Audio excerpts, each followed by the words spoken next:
Hello दोस्तों, आज हम लोग क्लास 11 बायोलॉजी के चैप्टर नंबर 2 यानी कि बायोलॉजिकल क्लासिफिकेशन के जो है पहले पार्ट को बहुत डिटेल में पढ़ने वाले हैं। यानी कि आज हम लोग का ये जो चैप्टर है सो स्टार्ट हो रहा है। आज हम लोग कौन कौन से टॉपिक को पढ़ेंगे इस पार्ट 1 में, तो देखो आज हम लोग अर्ली क्लासिफिकेशन के बारे में जानेंगे। Then 2 kingdom, 3 kingdom, 4 kingdom, 5 kingdom classification को बहुत डिटेल में पढ़ेंगे। उसके बाद हम लोग जो है 3 डोमेन सिस्टम यानी कि 6 किंगडम क्लासिफिकेशन को बहुत डिटेल में जानेंगे, समझेंगे। और आज जितने भी चीज़ों को पढ़ेंगे ना, मैं आपको एनसीईआरटी से हर एक लाइन जो है बहुत डिटेल में एक्सप्लेन कर दूंगा। उसके बाद जब ये सारी चीज़ें हम लोग कर लेंगे तो मैं आपको जो है इस टॉपिक का क्विक रिवीजन नोट्स बनवा दूंगा, जिसकी सहायता से एग्जाम टाइम में आप इस टॉपिक को जो है 2 से लेकर के 3 मिनट के अंदर आसानी से रिवाइज कर सको। ठीक है, वहां पे फिर से आपको कोई अलग सा वीडियो या फिर अलग से जो है मतलब बुक्स को नहीं पढ़ना पड़े एग्जाम टाइम पे, तो आप आसानी से इस रिवीजन नोट के मदद से हर एक पॉइंट एनसीईआरटी के आज जो भी हम लोग पढ़ेंगे यहाँ से आप आराम से रिवाइज कर सकते हो। और उसके बाद जो है आज तक जितने भी नीट के पीवाईक्यूज या फिर उसके पहले all India pre medical test था उसका पीवाईक्यूज, इवन जो है ना आपका जो री नीट जो है 2026 तक के आज तक जितने भी पीवाईक्यूज पूछे गए हैं ना इस टॉपिक के, हम लोग इसी वीडियो में सॉल्व भी कर रहे होंगे। चलो तो देखो, सबसे पहली बात, आज हम लोग जो है अपने मतलब चैप्टर नंबर 2 बायोलॉजिकल क्लासिफिकेशन को स्टार्ट कर रहे हैं। तो यहाँ पे बात यह है ना कि हम लोग इस चैप्टर पढ़ेंगे कैसे। तो देखो, इस चैप्टर में हमें टोटल 5 टॉपिक पढ़ना होता है। एक हो गया आज इंट्रोडक्शन हो गया, इसी के अंदर हमें kingdom Monera, kingdom Protista, kingdom Fungi, virus, viroid, prions और लाइकेन के बारे में पढ़ना होता है। अब मैंने इसको जो है ना 5 जो है डिफरेंट जो है सो मतलब पार्ट्स के अंदर क्लासिफाई कर दिया है, और इसी से हम लोग जो है 5 अलग अलग पार्ट में इस चैप्टर को डिटेल में पढ़ेंगे। जैसे कि आज हम लोग इंट्रोडक्शन देखेंगे पार्ट 1 में, पार्ट 2 में मैं आपको किंगडम मोनेरा बताऊंगा, इसके रिलेटेड यानी कि मैं आपको जो भी नोट्स हैं नोट्स बनवा दूंगा। नोट्स के बाद एनसीईआरटी के हर एक लाइन एक्सप्लेन कर दूंगा। देन आपको जो है शॉर्ट नोट्स यानी कि क्विक रिवीजन नोट्स मिलेगा इस टॉपिक का, जिससे आप एग्जाम टाइम में रिवाइज कर सकते हो। और उसके बाद जो है जितने भी पीवाईक्यूज होंगे इस टॉपिक के किंगडम मोनेरा के, मैं आपको उसी वीडियो में सॉल्व भी करा दूंगा पार्ट 2 में। देन हम लोग पार्ट 3 किंगडम प्रोटेस्टा आएगा, तो इसको भी सेम वैसे ही notes NCERT short notes PYQs. Then उसके बाद पार्ट 4 में हम लोग किंगडम फंगाई को बहुत डिटेल में पढ़ेंगे, और पार्ट 5 के अंदर वायरस, वायरोइड, प्रेउंस, लाइकेन यानी कि जो आपके एस सेलुलर कंपोनेंट हो गए उनको बहुत डिटेल में पढ़ने वाले हैं। तो हम लोग जो है इस चैप्टर को, आपको पता चला ना, टोटल जो है 5 पार्ट्स के अंदर बहुत डिटेल में पढ़ने वाले हैं। हर एक चीज़ों को जो है हम लोग बहुत डिटेल में समझेंगे, एनसीईआरटी के हर एक लाइन को समझेंगे, हर एक पीवाईक्यूज को हम लोग सॉल्व करेंगे इस चैप्टर का।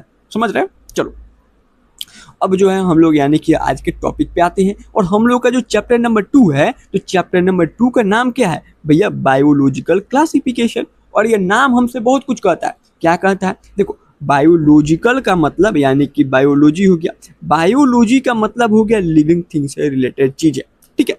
और क्लासिफिकेशन का मतलब हो गया सिस्टमेटिक अरेंजमेंट, मतलब किसी भी चीज़ को आप एक पार्टिकुलर सीक्वेंस में या फिर जो है एक मतलब हायरार्की ऑफ ऑर्डर में अरेंज करते हो अलग अलग ग्रुप या फिर कैटेगरी में, तो उसी को ना क्लासिफिकेशन बोलेंगे। समझ रहे हो ना? तो आपको पता चला बायोलॉजिकल क्लासिफिकेशन में हम लोग क्या पढ़ेंगे। तो भैया इसमें हम लोग जो है डिफरेंट जो ऑर्गेनिजम्स हैं इनको जो है हम लोग डिफरेंट ग्रुप्स या फिर कैटेगरी के अंदर क्लासिफाई करेंगे, ठीक है।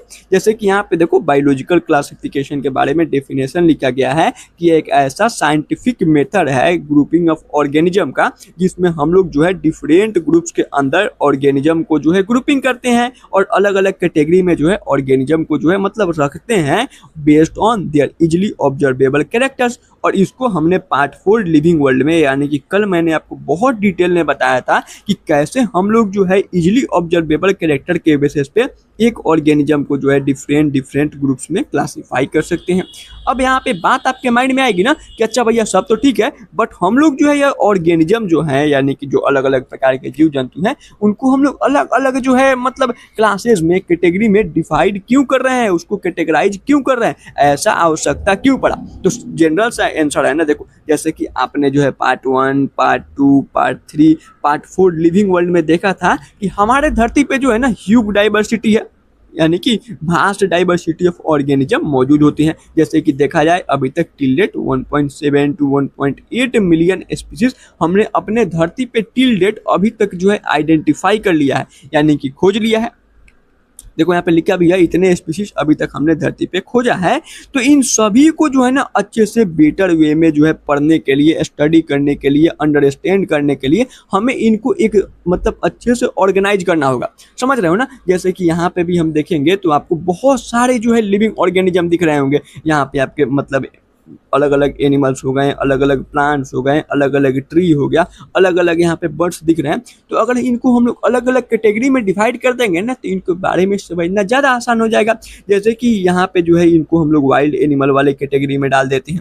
कुछ आपके जो होते हैं यहाँ पे जो आपका मतलब जिराफ हो गया, या फिर यहाँ पे जो मतलब जो ऑर्गेनिज्म है जो कि उड़ सकता है, इसको हमने बर्ड्स वाले कैटेगरी में डाल दिया है। कुछ यहाँ पे आपको जो है मंकी वाला कैटेगरी हो गया। समझ रहे हो ना? वैसे ही पानी के अंदर आपके एक्वेटिक एनिमल पाए जाते हैं। तो अगर हमें मछलियों के बारे में पढ़ना होगा तो हम एक्वेटिक एनिमल के बारे में पढ़ेंगे। मतलब समझ रहे हो ना? अगर हमें मतलब वाइल्ड एनिमल के बारे में पढ़ना होगा तो वाइल्ड एनिमल के बारे में पढ़ेंगे। तो इनको अगर हम लोग बेटर तरीके से ऑर्गेनाइज कर देते हैं, अलग अलग ग्रुप्स या फिर कैटेगरी में क्लासीफाई कर देते हैं, तो इनके बारे में हमें जानना समझना मतलब चीज़ें जो है बहुत आसान हो जाएंगी। इसीलिए हम लोग जो है और मतलब जो ऑर्गेनिजम्स होते हैं उनको डिफरेंट डिफरेंट ग्रुप्स या फिर कैटेगरी के अंदर क्लासीफाई करते हैं। ओके, अब यानी कि आपके माइंड में आया होगा, अच्छा भैया तो हम लोग इस चैप्टर में जो है अलग अलग जो ऑर्गेनिज्म है उनको कैसे जो है क्लासीफाई किया जाता है डिफरेंट ग्रुप्स या फिर कैटेगरी के अंदर, उसी के बारे में पढ़ेंगे। यानी कि in this chapter we are going to know how all these different organisms are classified in different groups और कैटेगरी। बिल्कुल, हम लोग जो है बायोलॉजिकल क्लासिफिकेशन में जानते हैं कि एक ऑर्गेनिज्म या फिर दूसरा ऑर्गेनिज्म है तो उनको कैसे डिफरेंट डिफरेंट ग्रुप या फिर कैटेगरी में क्लासिफाई किया गया होगा। मतलब आशा करते हैं कि आपको जो ये टॉपिक का यानी कि आपके मतलब जो चैप्टर का नाम है उसके नाम में कुछ क्लियरिफिकेशन आया होगा। चलो, तो अब हम लोग आते हैं अपने टॉपिक पे, यानी कि जो है जो हमारा धरती पे 1.7 टू 1.8 मिलियन स्पीशीज हैं, तो इनको जो है ना सबसे पहली बार किसी ने मतलब सोचा होगा कि हम लोग जो है इसको डिफरेंट डिफरेंट ग्रुप्स के अंदर क्लासीफाई करते हैं। तो जो सबसे पहला क्राइटेरिया लिया गया होगा ना अर्ली क्लासिफिकेशन का, वह कैसा था उसको देखते हैं। देखो, जो सबसे पहला क्लासिफिकेशन का मतलब क्लासिफिकेशन किया गया था उसका नाम था अर्ली क्लासिफिकेशन। इन्होंने जो है या जो है ना अर्ली क्लासिफिकेशन या जो है हमें अर्ली मैन यानी कि जो आदि मानव थे धरती पे, जो मतलब बहुत हमारे जो पूर्वज थे, उन्होंने जो है इसको स्टार्ट किया था। यह जो है नॉन साइंटिफिक क्लासिफिकेशन था, यानी कि जो अर्ली क्लासिफिकेशन था ना इसके पीछे कोई भी साइंटिफिक लॉजिक या फिर रीजनिंग नहीं था। यह आपका जो पहला नॉन साइंटिफिक क्लासिफिकेशन था ना, यह बेस्ड था यूजेज ऑफ ऑर्गेनिज्म के ऊपर। यूजेज ऑफ ऑर्गेनिज्म बोले तो देखो मतलब जो तो जाहिर सी बात है ना, बहुत पुराना है, यानी कि जो अर्ली ह्यूमंस थे तब का दिया हुआ यह मतलब क्लासिफिकेशन का सिस्टम था। तो यह लोग जो है ऑर्गेनिज्म के जो है ना यूजेज के बेसिस पे जो है इन्होंने ऑर्गेनिज्म को डिफरेंट ग्रुप्स में क्लासिफाई कर दिया था।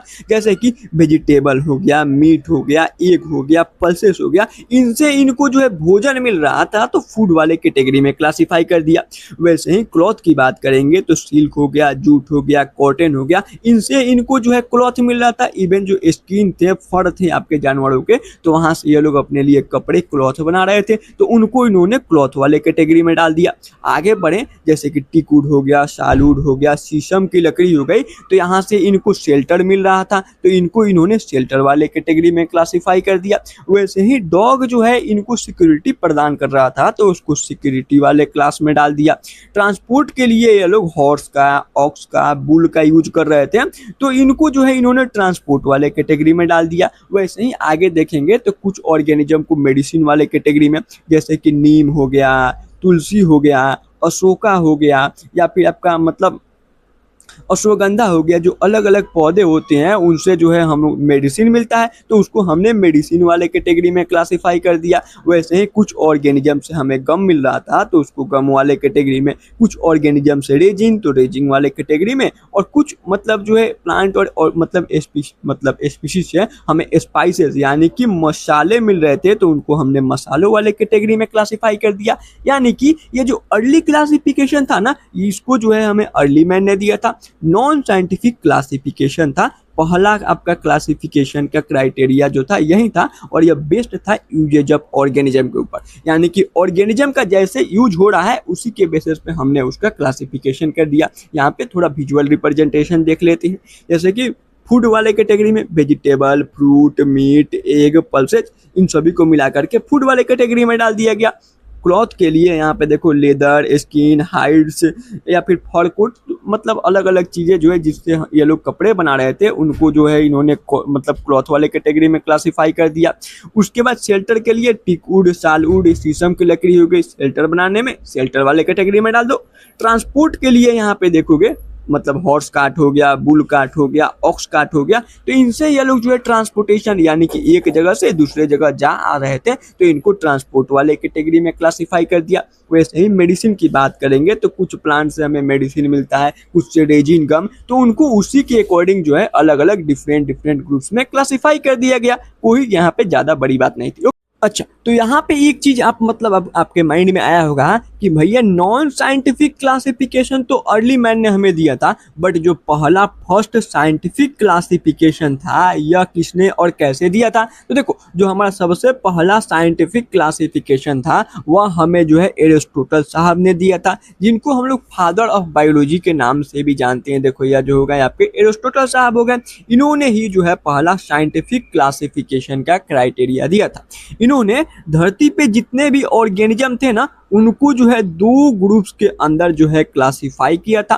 पहला ग्रुप था प्लांट्स और दूसरा ग्रुप था एनिमल, यानी कि जो भी आपको ऑर्गेनिज्म दिख रहा है ना उनको जो है दो कैटेगरी या फिर ग्रुप प्लांट्स और एनिमल में क्लासिफाई हमारे एरिस्टोटल साहब ने किया था। अच्छा, उसके बाद इन्होंने जो फर्दर हमारा प्लांट वाला ग्रुप था इसको जो है 3 सब ग्रुप्स बोल दो या फिर जो है 3 सब कैटेगरी के अंदर क्लासिफाई कर दिया उनके मॉर्फोलॉजी के बेसिस पे, यानी कि जो पौधे होते हैं ना वे कैसे दिखते हैं बाहर से, इस बेसिस पे मतलब इन्होंने जो प्लांट होते हैं उनको जो है 3 जो है सब ग्रुप्स के अंदर क्लासिफाई किया। सबसे पहला ग्रुप इन्होंने हर्ब्स का बनाया, उसके बाद कुछ आपके मतलब प्लांट को श्रब्स या फिर बुशेस वाले कैटेगरी में डाला और कुछ को जो है ट्री वाले कैटेगरी में क्लासिफाई कर दिया। अब यहाँ पे देखोगे ना तो मतलब जो आपने जो धनिया खाया होगा या फिर वीट हो गया, मस्टर्ड हो गए, तुलसी हो गए, यानी कि ऐसे प्लांट, ऐसे पौधे जो कि छोटे होते हैं, सॉफ्ट होते हैं, ग्रीन नॉन वुडी होते हैं, यानी कि उसमें आपको लकड़ियाँ जो वुडी पार्ट होता है ना देखने को नहीं मिलता है, वैसे प्लांट को इन्होंने हर्ब्स वाले कैटेगरी में डाल दिया। वैसे ही अगर आपने देखा होगा जो लेमन का यानी कि नींबू का जो पेड़ हो गया, रोज का यानी कि गुलाब का पेड़ हो गया, हिबिस्कस यानी कि चाइना रोज, अड़हुल उसको शायद बोलते हैं, रेड कलर का फ्लावर होता है, मतलब ऐसे कुछ दिखाई देता है।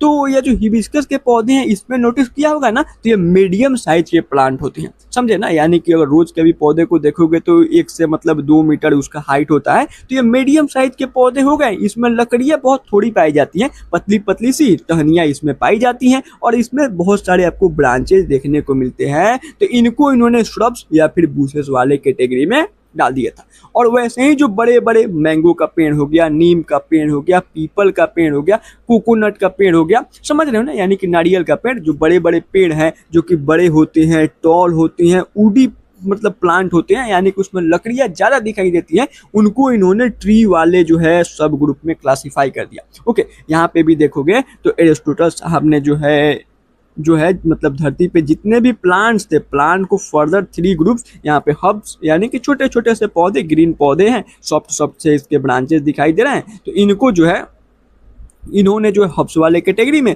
मीडियम साइज के पौधे जैसे कि लोटस बोल रहे हैं, रोज हो गया, रोज के अलावा आपका हिबिस्कस हो गया या फिर जो मतलब लेमन का पौधा हो गया, उसको इन्होंने श्रब्स वाले कैटेगरी में जो है क्लासिफाई किया था। और बड़े बड़े आपके जो मतलब पेड़ हो गए, यानी कि मैंगो का पेड़, पीपल का पेड़, बनियान का पेड़, कोकोनट का पेड़, इन्होंने इसको ट्री वाले मतलब सब ग्रुप्स के अंदर क्लासिफाई किया था। ओके, अब आगे इन्होंने उसके बाद फर्दर जो 2 ग्रुप लिए थे ना, यानी कि प्लांट और एनिमल में क्लासिफाई किया था, तो प्लांट को इन्होंने 3 ग्रुप्स के अंदर क्लासिफाई किया और एनिमल को भी फर्दर जो है मतलब जो है 2 सब ग्रुप्स के अंदर एनिमल को इन्होंने 2 जो है सब ग्रुप्स के अंदर क्लासिफाई किया। और ये एनिमल को जो है ना उनके अंदर रेड ब्लड मौजूद है कि मतलब प्रेजेंट है कि एब्सेंस है, इसी बेसिस पे जो है एनिमल को इन्होंने 2 ग्रुप यानी कि जो है 2 सब ग्रुप या फिर दो कैटेगरी के अंदर क्लासिफाई किया।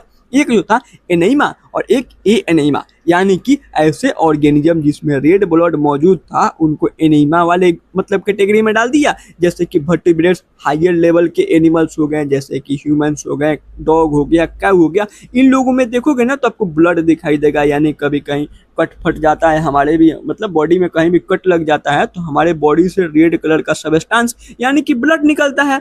और कुछ ऑर्गेनिज्म होते हैं जिनको इन्होंने एनीमा वाले कैटेगरी में डाला था, जिसमें रेड ब्लड जो है सो एब्सेंट होता है, जैसे कि इनवर्टिब्रेट्स जो लोअर लेवल के एनिमल हो गए, ऑर्गेनिज्म हो गए, कॉकरोच हो गया, हनी भी हो गया। यहाँ पे इमेज से ज्यादा क्लियर हो गया। देखो एनीमा यानी कि रेड ब्लड मौजूद ऐसे एनिमल जैसे कि वर्टिब्रेट आपके लायन हो गए, बर्ड्स हो गए, टर्टोइज हो गया, फ्रॉग हो गए, फ्रॉग में भी रेड ब्लड दिखाई देता है।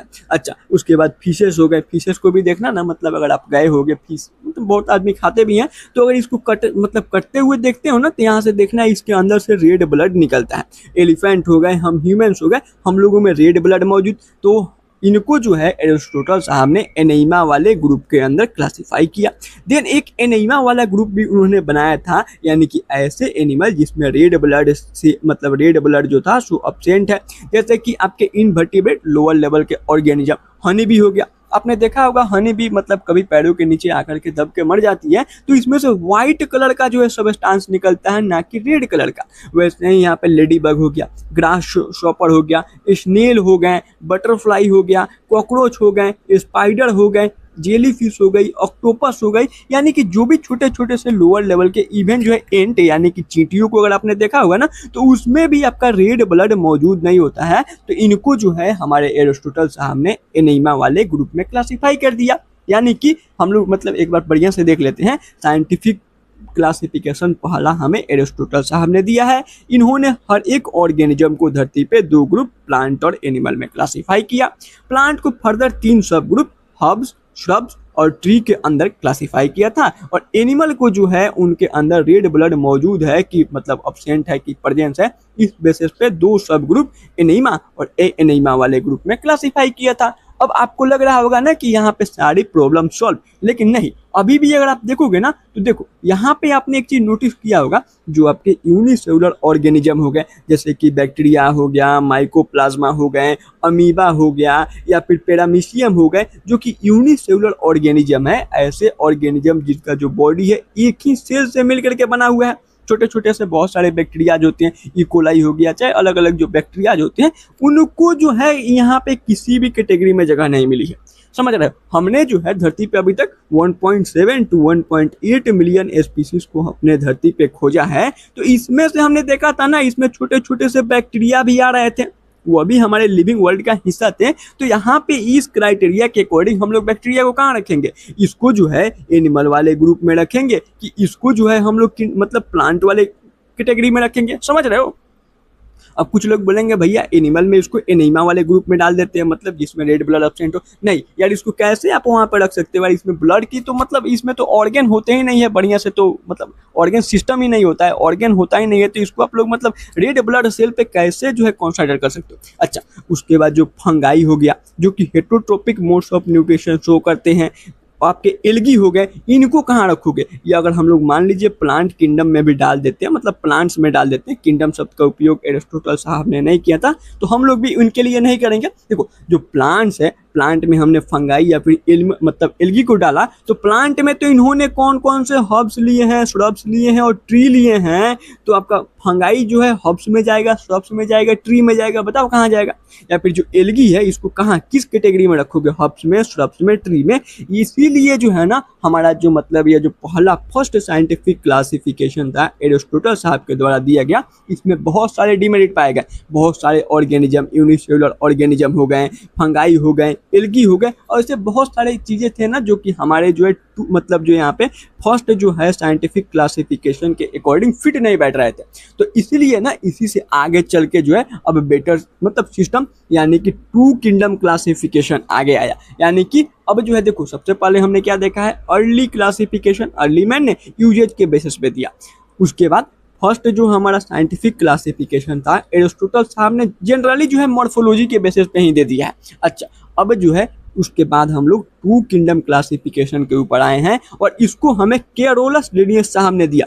देखो टू किंगडम नाम के भी दो कंपोनेंट, कैरोलस लिनियस नाम के साइंटिस्ट ने हमें जो है टू किंगडम क्लासिफिकेशन दिया। और किसी को अगर याद आ रहा हो ना तो इनको जो है हमने पार्ट 3 मतलब लिविंग वर्ल्ड में देखा था कि इन्होंने जो है हमें क्या दिया है, इन्होंने हमें बाइनोमियल नोमेनक्लेचर भी दिया था, यानी कि धरती पे जो 1.7 टू 1.8 मिलियन स्पीसीज है इन सभी को साइंटिफिक नेम देने वाला एक सिस्टम बाइनोमियल नोमेनक्लेचर हमें कैरोलस लिनियस साहब ने दिया था। यानी कि चैप्टर 1 और चैप्टर 2 दोनों में इनका नाम आ गया। ओके अच्छा चलो, अब ये जो टू किंगडम क्लासिफिकेशन है ये किसके ऊपर बेस्ड था? तो टू किंगडम क्लासिफिकेशन जो है ना हमें कैरोलस लिनियस साहब ने दिया है। तो इन्होंने शीप और कैरोलस ने शीप और सेल वाल को जो है अपना मतलब बेसिक बनाया क्लासिफिकेशन का। इन्होंने अलग अलग ऑर्गेनिज्म में देखा सेल वाल जो है प्रेजेंट है कि अब्सेंट है और इसी बेसिस पे क्लासिफिकेशन कर दिया। यहाँ पे देखो यही जो है हमारे एरिस्टोटल साहब हैं और इनके हाथ में इनका यहाँ पे मतलब बुक सिस्टेमा नेचुरई है। इन्होंने अपने बुक का टाइटल यानी कि पब्लिकेशन का टाइटल सिस्टेमा नेचुरई रखा था। हम लोगों ने पार्ट 4 यानी कि मतलब लिविंग वर्ल्ड में देखा भी था। अच्छा तो इन्होंने जो है सेल वाल के बेसिस पे यानी कि प्रेजेंट है कि अब्सेंट है इसी बेसिस पे हमें दो किंगडम दे दिया। ठीक है, यहाँ पे हमें टू किंगडम क्लासिफिकेशन में क्या दो किंगडम मिला। कौन कौन सा? एक किंगडम प्लांटे और एक किंगडम एनिमिलिया। अब कुछ लोग बोलेंगे भैया यही सेम चीज तो हमें जो है यहाँ पे एरिस्टोटल साहब ने भी जो है प्लांट और एनिमल दिया था, बट एरिस्टोटल साहब ने जो है ना ही कहीं प्लांट किंगडम का जिक्र ही नहीं किया है। इन्होंने जो है केवल प्लांट्स और एनिमल बोला था और इसी में थोड़ा सा मतलब नाइंसाफी बोल सकते हो। हमारे कैरोलस लिनियस साहब ने टू किंगडम क्लासिफिकेशन जब दिया तो इन्होंने जो है मतलब इसी को आपका जो मतलब प्लांट्स थे इनको प्लांटे किंगडम और एनिमल को किंगडम एनिमिलिया के अंदर क्लासिफाई किया। और जो भी प्लांट्स थे ठीक है ना, यानी कि जो किंगडम प्लांटे के जो मेंबर हैं उसके अंदर सेल वाल मौजूद होगा और इसी के बेसिस पे इन्होंने अलग अलग यानी कि यहाँ पे जो बैक्टीरिया होती है ना, बैक्टीरिया के अंदर देखो आर्की बैक्टीरिया हो गया, यू बैक्टीरिया हो गए, तो इनको जो है जगह मिल गया क्योंकि इनके अंदर सेल वाल मौजूद था। तो जो हमारे मतलब एरिस्टोटल साहब जहाँ मतलब उनका क्लासिफिकेशन फेल हो गया था तो उनको यहाँ पे कुछ हद तक इन्होंने सुधार दिया, इन्होंने सेल वाल क्राइटेरिया ले लिया तो इससे जो है बैक्टीरिया को भी जगह मिल गया। फंगाई के अंदर भी सेल वाल होता है तो फंगाई भी यहाँ पे आ गया। एल्गी के अंदर भी सेल वाल होता है तो एल्गी को भी जगह मिल गई। समझ रहे हो, यानी कि जो ड्रॉबैक था आपका फर्स्ट साइंटिफिक क्लासिफिकेशन का सेल वाल के प्रेजेंट और अब्सेंट के बेसिस पे हमने उसको कुछ हद तक कम कर दिया। आपको जो दिखाई भी दे रहा होगा ना, तो यहाँ पे जो है मतलब जो किंगडम प्लांट है यानी कि सेल वाल मौजूद, तो archaebacteria, eubacteria, fungi, algae, Chlamydomonas, lichen, bryophyte, pteridophyte, gymnosperm, angiosperm, even जो है ऑल्सो माइकोप्लाज्मा को भी इन्होंने किंगडम प्लांटे में रख दिया था। और यहाँ पे सारी चीजें आपको नेचुरली लगेंगी, लेकिन दो चीजों पे आपका माथा मतलब अगर आपने पढ़ा होगा तो आपको यहाँ पे माइंड जाएगा। कौन कौन सा? एक यहाँ पे लाइकेन और एक जो है माइकोप्लाज्मा। आगे हम लोग पढ़ेंगे किंगडम मोनेरा में माइकोप्लाज्मा के बारे में। इसमें जो है सेल वाल जो है अब्सेंट होता है, बट इन्होंने इसको इसमें इसलिए रख दिया ना क्योंकि इसको कहीं जगह नहीं मिल रहा था, तो बोला भाई इसको इसी में डाल दो। ओके, और लाइकेन जो होता है ना, अभी आज ही देखेंगे, लाइकेन जो है आपका फंगाई प्लस जो है एल्गी का जो है एसोसिएशन, यानी कि दो ऑर्गेनिज्म साथ में जो है ना रहने आते हैं तो हम लोग उसको जो है एसोसिएशन बोलते हैं, सिम्बायोटिक एसोसिएशन। तो ये जो लाइकेन है ना फंगाई प्लस एल्गी के मिलने से जो है बनता है, मतलब जो स्ट्रक्चर बनता है उसको हम लोग लाइकेन बोलते हैं। तो यह एक जो है सेपरेट ऑर्गेनिज्म नहीं है, बट इनको इन्होंने एक सेपरेट ऑर्गेनिज्म मान करके किंगडम प्लांटे में रख दिया। अब उसके बाद जो है ना इन्होंने जो दूसरा किंगडम लिया था किंगडम एनिमिलिया, तो ऐसे इसमें ऑर्गेनिज्म थे ना, यानी कि इसके मेंबर ऐसे थे जिनमें सेल वाल अब्सेंट था, यानी कि अगर सेल वाल मौजूद तो किंगडम प्लांटे में डाल दो और सेल वाल उस ऑर्गेनिज्म में नहीं दिख रहा है तो किंगडम एनिमिलिया में डाल दो। इसी के अकॉर्डिंग जो प्रोटोजोआ हो गए, अमीबा हो गए, पैरामीशियम हो गए, इंसेक्ट हो गए, मंकी हो गए, इवन हम लोग ह्यूमन जो होने गए, यह भी जो है हम लोग किंगडम एनिमिलिया के अंदर आ गए, क्योंकि हम लोग के अंदर सेल वाल जो होता है सो अब्सेंट होता है, दिखाई नहीं देता है। ओके, अब यहाँ पे कुछ लोग बोलेंगे वाह भैया यहाँ से हमारी सभी जो प्रॉब्लम शॉर्टेज हो गई होगी, यानी कि क्लासिफिकेशन तो बढ़िया हो गया। लेकिन नहीं, देखो यहाँ पे जो आपका मतलब टू किंगडम सिस्टम था क्लासिफिकेशन का, इसमें भी बहुत सारे डिमेरिट्स दिखाई दिए। कैसे? तो देखो हम नहीं बोलते हैं ह्यूमन को जितना भी कुछ मिलता जाए ना उसमें कुछ ना कुछ कमियां मिलती ही जाएंगी। देखो सबसे पहला गलती यहाँ पे यह हुआ ना इनसे कि इन्होंने जो प्रोकैरियोट्स थे और जो यूकैरियोट थे दोनों को साथ रख दिया। अब यहाँ पे कुछ लोग जो है पहली बार आए होंगे, ऐसे तो आपने क्लास 9th के अंदर जो है मतलब क्लास जो है 9th के अंदर आपने सेल के बारे में पढ़ा होगा, तो वहाँ पे प्रोकैरियोटिक यूकैरियोटिक से सेल मतलब पढ़ा होगा, बट किसी ने जो है मतलब नहीं पढ़ा होगा तो उसके लिए बताया थे। देखो प्रोकैरियोटिक जो होते हैं ना, प्रोकैरियोटिक ऐसे मतलब सेल को बोलते हैं जिसका जो न्यूक्लियस होता है। देखो कैरियोटिक यानी कि कैरियोन, कैरियोन का मतलब होता है न्यूक्लियस जिसके अंदर हमारा जेनेटिक मटेरियल डीएनए आरएनए रहता है, और प्रो का मतलब हो गया प्रिमिटिव, प्रिमिटिव यानी कि ओल्ड पुराने जमाने का। तो एक ऐसा सेल है ना जिसमें जो हमारा न्यूक्लियस है यानी कि जो जेनेटिक मटेरियल है उसके चारों तरफ कोई भी मेम्ब्रेन बाउंड इन्वेलप या फिर जो है स्ट्रक्चर देखने को नहीं मिलता है। इसका जो जेनेटिक मटेरियल है ऐसा ही साइटोप्लाज्म के अंदर यानी कि सेल के मैट्रिक्स के अंदर ऐसे ही जो है पड़ा हुआ है, समझ रहे हो ना। इसके चारों तरफ मतलब एक वेल ऑर्गेनाइज मैनर में नहीं मौजूद है। तो ऐसे सेल को हम लोग पुराना यानी कि ओल्ड मतलब जो है ओल्ड सेल बोल सकते हैं। देखो इसी को हम लोग प्रोकैरियोटिक सेल बोलेंगे, यानी कि इसके जेनेटिक मटेरियल के अराउंड कोई भी इन्वेलप या फिर मेम्ब्रेन बाउंड सीट देखने को नहीं मिलेगा। जेनेटिक मटेरियल जो इसका होगा डीएनए आरएनए ऐसे ही नेक्ट नंगा पुंगा पड़ा होगा। और इसके अलावा जो है ना जो हमारे सेल के अंदर बहुत सारे उसके ऑर्गेन यानी कि ऑर्गेनिल्स होती हैं, तो इसमें कोई भी मेम्ब्रेन बाउंड ऑर्गेनिल नहीं देखने को मिलेगा। जैसे कि cell the unit of life आगे हम लोग पढ़ेंगे, मतलब शायद चैप्टर 8 है या फिर 9 आपके जो है क्लास 11th में ही, तो उसमें हम लोग देखेंगे कि आपका जो मेम्ब्रेन बाउंड ऑर्गेन होता है ना, यानी कि सेल के अंदर कुछ ऑर्गेन होते हैं उसके चारों तरफ कवरिंग होता है, जैसे कि न्यूक्लियस हो गया, माइटोकॉन्ड्रिया हो गया, एंडोप्लाज्मिक रेटिकुलम हो गए, गोल्जी बॉडी हो गए। तो यह जो होता है हमारे किसमें, तो प्रोकैरियोटिक सेल में मौजूद नहीं होता है। और प्रोकैरियोटिक सेल जिस ऑर्गेनिज्म में पाया जाता है ना, उस ऑर्गेनिज्म को हम लोग जो है प्रोकैरियोट्स बोल देते हैं। ठीक है, प्रोकैरियोट्स बोल देते हैं। अच्छा, यानी कि सिंपल समझो ना, अगर जो है कोई सेल के अंदर उसका मतलब जेनेटिक मटेरियल वेल डेवलप नहीं है, वेल डिफाइंड नहीं है, तो उसको हम लोग प्रोकैरियोटिक सेल बोल देंगे। और साथ साथ में इसमें मेम्ब्रेन बाउंड ऑर्गेनेल भी नहीं देखने को मिलेगा।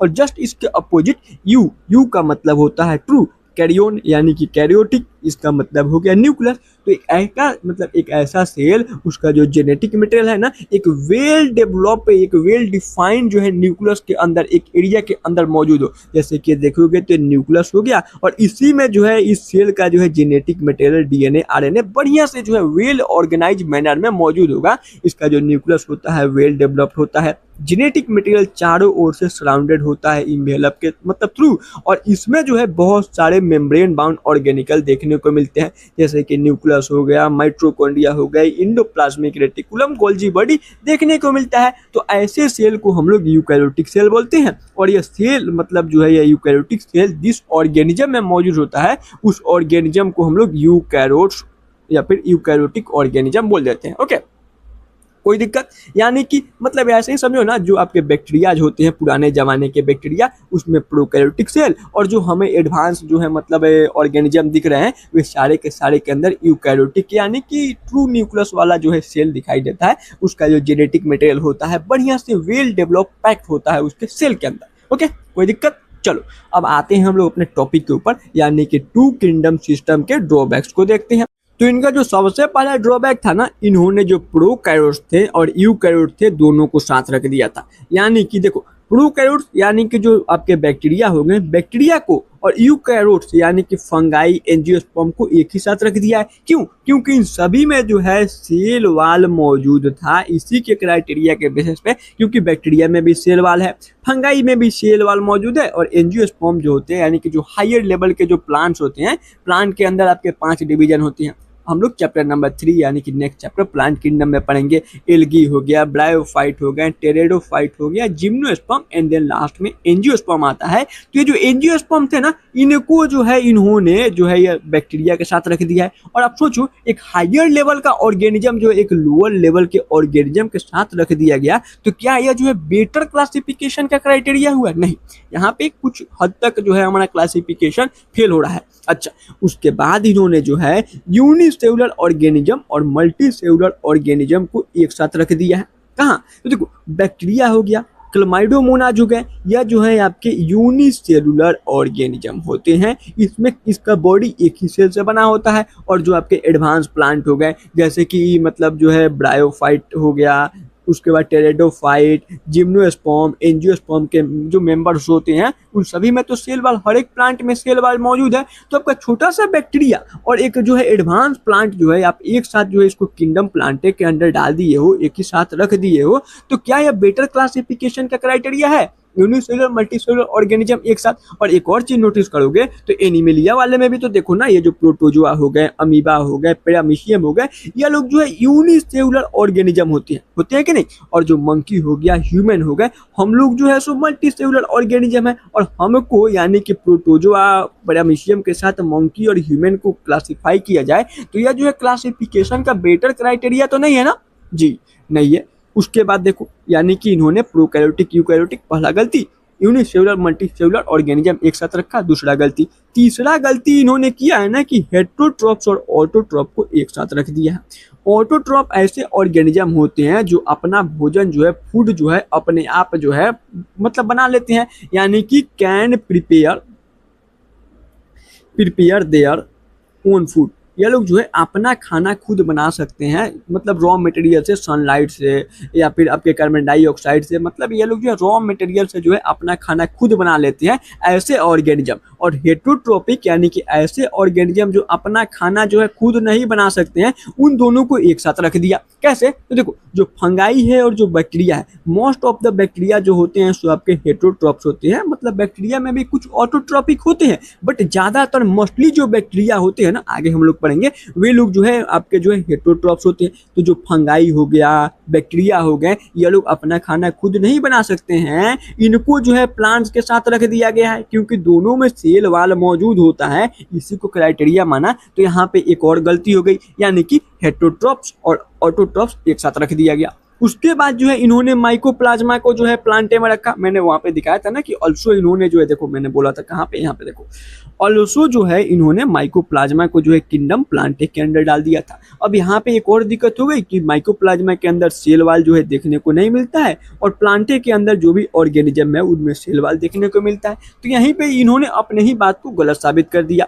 अच्छा, उसके बाद जो है लाइकेन को जो है इन्होंने जो है मतलब जो है एक प्लांटे के अंदर, किंगडम प्लांटे में इंट्रोड्यूस कर दिया एज ए सेपरेट ऑर्गेनिज्म, यानी कि लाइकेन को इन्होंने जो है ना एक ही ऑर्गेनिज्म मान करके प्लांटे में डाल दिया। बट अभी मैंने बताया, आगे ही पढ़ेंगे, लाइकेन जो होता है एल्गी और फंगाई का जो है सिम्बियोटिक रिलेशनशिप एसोसिएशन होता है। एल्गी एक अलग स्पीशीज है और आपका जो है फंगाई एक अलग ऑर्गेनिज्म या फिर स्पीशीज को रिप्रेजेंट कर रहा है। दोनों सेपरेट ऑर्गेनिज्म आप मिला करके एक नया स्पीशीज कैसे बना दोगे? आप ही सोचो ना यार। मतलब एक मतलब बात ऐसे हो गया कि हम यानी कि ह्यूमन के साथ जो है उसका डॉग मतलब साथ साथ रहने लगा, तो इसको हम लोग एक नया ऑर्गेनिज्म घोषित कर देंगे, क्योंकि ह्यूमन और डॉग मतलब दोनों एक ही साथ रह रहे हैं। ऐसा तो नहीं होगा ना। यहाँ पे जो लाइकेन है इसमें एल्गी और फंगाई आपस में आकर के रहते हैं, जिसमें दोनों का साथ दोनों का विकास होता है। कैसे? तो ये जो एल्गी होता है सो मतलब ऑटोट्रोपिक होता है, अपना खाना खुद बना सकता है, और फंगाई आपका हेटेरोट्रोपिक मोड्स ऑफ न्यूट्रिशन को शो करता है। आगे पढ़ेंगे।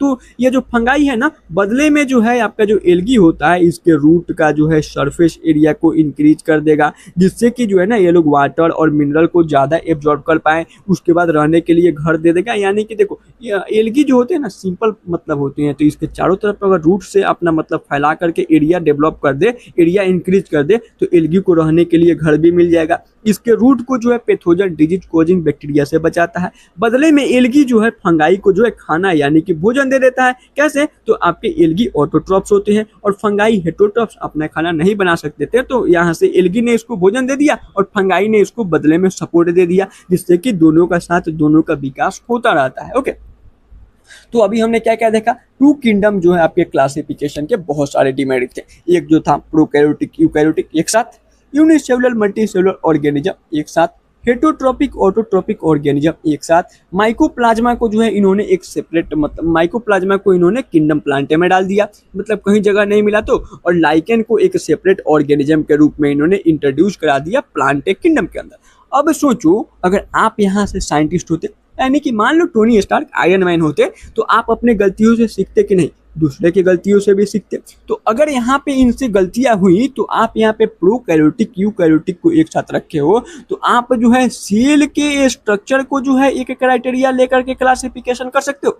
जी भैया बिल्कुल। अच्छा, यहाँ पे मतलब यूनिसेलुलर मल्टीसेलुलर ऑर्गेनिज्म की बातें हो रही हैं, तो यहाँ पे क्या आप लोग जो है सेल के जो है नंबर के बेसिस पे क्लासिफिकेशन कर सकते हो। सेल के जो है मतलब सेल का मतलब सेल का जो है स्ट्रक्चर कैसा है, सेल में कौन कौन से कंपोनेंट है। अच्छा, उसके बाद जो है हेटरोट्रोपिक ऑटोट्रोपिक को एक साथ रख दिया गया, तो क्या हम लोग मोड ऑफ न्यूट्रिशन को जो है सो एक क्राइटेरिया मान सकते हैं। यानी कि 3 क्राइटेरिया तो हमने यहीं से खोज लिया ना। जैसे कि देखो यहाँ पे जो है आपके केवलस लिनियस साहब ने जो है किन से, तो आपके पहला जो है साइंटिफिक क्लासिफिकेशन एरिस्टोटल साहब से सीखा था कि इन्होंने बैक्टीरिया फंगाई लाइकेन को जगह नहीं दिया था, एल्गी को जगह नहीं दिया था, तो इन्होंने जो है सेल वाल को डेवलप कर लिया, जिससे कि बैक्टीरिया फंगाई एल्गी मतलब जिनको जो है पहले जगह नहीं मिला था उनको जगह मिल गया, मतलब एक सेपरेट किंगडम अच्छे तरह से उनका क्लासिफिकेशन हो गया। तो सेम वैसे ही हम लोग भी कुछ क्राइटेरिया को डेवलप करके जो ये फर्दर समस्याएं हैं इसको सॉल्व कर सकते हैं कि नहीं,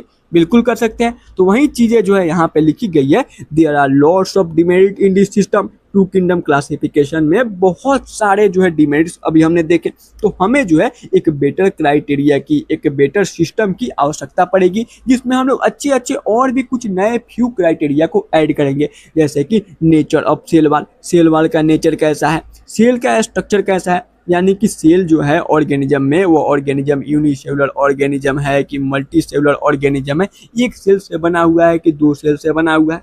बॉडी ऑर्गेनाइजेशन यानी कि जो है वही मतलब उनका जो बॉडी बना है यूनिसेलुलर ऑर्गेनिज्म है कि मल्टी सेलुलर ऑर्गेनिज्म है। मल्टी सेलुलर है तो सेल आगे चल के टिश्यू बना रहा है कि नहीं बना रहा है, टिश्यू बना रहा है तो टिश्यू आगे चल के जो है मतलब ऑर्गन बना रहा है कि नहीं, ऑर्गन से ऑर्गन सिस्टम हो गया। तो यह सब लेवल उसमें देखेंगे कि उस ऑर्गेनिज्म का बॉडी ऑर्गेनाइजेशन कैसा है। मोड्स ऑफ न्यूट्रिशन को देखेंगे कि वह जो ऑर्गेनिज्म है जिसका हमें क्लासिफिकेशन करना है उसमें हेटरोट्रोपिक मोड या फिर ऑटोट्रोपिक मोड ऑफ न्यूट्रिशन दिखाई दे रहा है। और उसके बाद उनमें हम लोग रिप्रोडक्शन को भी देखेंगे, यानी कि वे लोग जो है एसेक्सुअल मोड या फिर सेक्सुअल रिप्रोडक्शन कर रहे हैं, ओके या फिर जो है उनमें मतलब वेजिटेटिव मोड्स ऑफ रिप्रोडक्शन दिखाई दे रहा है, वे लोग रिप्रोड्यूस कैसे कर रहे हैं, इसके बेसिस पे भी हम लोग क्लासिफिकेशन कर सकते हैं। और इफ में चाहो तो आप हैबिटेट के बेस पे भी हम लोग क्लासिफिकेशन, जैसे कि आपके लैंड एनिमल होते हैं या फिर टेरेस्ट्रियल एनिमल प्लांट हो गए, वाटर को एक्वेटिक एनिमल प्लांट बोल सकते हैं, मतलब जहाँ जहाँ पाए जा रहे हैं उनके हैबिटेट के बेसिस पे भी हम लोग जो है क्राइटेरिया लेकर के क्लासिफिकेशन कर सकते हैं। कोई दिक्कत यहाँ तक, यानी कि कुछ नए बेटर क्राइटेरिया हमें जो है यहाँ से लाने पड़े। अब हम लोग आगे देखते हैं ना, तो आपका जो एनसीईआरटी है मतलब बायोलॉजिकल क्लासिफिकेशन का पहला पेज खोलोगे ना, तो नीचे जो है मतलब नीचे वाले पैराग्राफ में ये बातें लिखी गई है कि in all the classification system Plantae and Animalia remain constant. कहने का मतलब है ना, देखो हमने जो है मतलब सबसे पहला early classification, early system of classification हटा दे जो कि यूजेज के ऊपर बेस्ड था। उसके बाद हमने पहला जो है साइंटिफिक क्लासिफिकेशन एरिस्टोटल साहब ने दिया था, तो इन्होंने प्लांट और एनिमल वाले ग्रुप में हर एक जो है ऑर्गेनिज्म को बांटा था। देन उसके बाद हमने 2 किंगडम क्लासिफिकेशन देखा, इसमें भी हमें प्लांटे और एनिमलिया नाम के 2 किंगडम दिखाई दिए। आगे हम लोग 3 किंगडम क्लासिफिकेशन देखेंगे जो कि हमें जो है हेक्कल साहब ने दिया है। इन्होंने जो है ना हमें जो एक नया किंगडम प्रोटेस्टा दिया। देन प्लांटे और एनिमलिया टोटल 3 किंगडम हो गए। उसके बाद 4 किंगडम में जो है हमें जो है कौन कौन से, तो पहले मोनेरा, फिर प्रोटेस्टा, फिर प्लांटे और एनिमलिया किंगडम देखने को मिलेगा। और उसके बाद हम देखेंगे 5 किंगडम क्लासिफिकेशन आर.एच. विटेकर साहब ने हमें दिया है, तो इसमें मोनेरा, प्रोटेस्टा, उसके बाद फंगाई, देन प्लांटे और एनिमलिया किंगडम देखने को मिलेगा। अब इतनी कहानी मैंने आपको इसलिए बताई ना कि आप देखो पहला जो मतलब साइंटिफिक क्लासिफिकेशन, इसमें भी Plantae Animalia constant, second classification में भी प्लांटे एनिमलिया देखने को मिलेगा, थर्ड क्लासिफिकेशन में भी प्लांटे एनिमलिया देखने को मिलेगा, फोर्थ क्लासिफिकेशन में भी आपको प्लांटे एनिमलिया देखने को मिलेगा, और फिफ्थ सिस्टम क्लासिफिकेशन में भी, फिफ्थ किंगडम क्लासिफिकेशन में भी आपको प्लांटे और एनिमिलिया, यानी कि प्लांट और एनिमल किंगडम देखने को मिलेगा ही मिलेगा। यानी कि कोई सा भी सिस्टम आ जाए अब उसमें प्लांट और एनिमल को हमें जो है कांस्टेंट यानी कि आपको दिखाई देगा ही देगा, ठीक है। लेकिन यहाँ पे सबसे बड़ी बात होगी जो ऑर्गेनिज्म होंगे ना इस किंगडम प्लांटे और जो एनिमिलिया है, इसमें ऑर्गेनिज्म जो होंगे वे चेंज होते रहेंगे जैसे जैसे क्राइटेरिया आपका क्लासिफिकेशन का बदलेगा। यानी कि क्राइटेरिया बदलेगा तो एक ऑर्गेनिज्म पहले आपका किंगडम प्लांटे में था, अब वो किंगडम एनिमिलिया में भी जा सकता है, या फिर मतलब मान लो एनिमिलिया के अंदर ही कोई नया किंगडम आ गया तो उसको हम लोग उस नए मान लो मोनेरा के अंदर या फिर प्रोटेस्टा के अंदर, तो नए वाले किंगडम में हम लोग उस ऑर्गेनिज्म को भेज सकते हैं। जैसे कि एग्जांपल देते हैं, ज़्यादा समझ में आएगा। देखो मतलब आगे और डिटेल में पढ़ेंगे इसके बारे में। जो आपके क्लमाइडोमोनाज है, क्लोरेला हैं, इनको जो है पहले अर्लियर क्लासिफिकेशन के सिस्टम में सेल वाल अगर मौजूद था, मतलब इनमें मौजूद होता है, इसके बेसिस पे किंगडम प्लांटे के अंडर डाल दिया गया था, ठीक है। उसके बाद उसी के पैरेलली जो है आपका अमीबा हो गया, पैरामीशियम हो गया, इनमें सेल वाल जो था अब्सेंट था ना, तो इसी के बेसिस पे हमने इन्हें एनिमिलिया वाले किंगडम में डाल दिया था।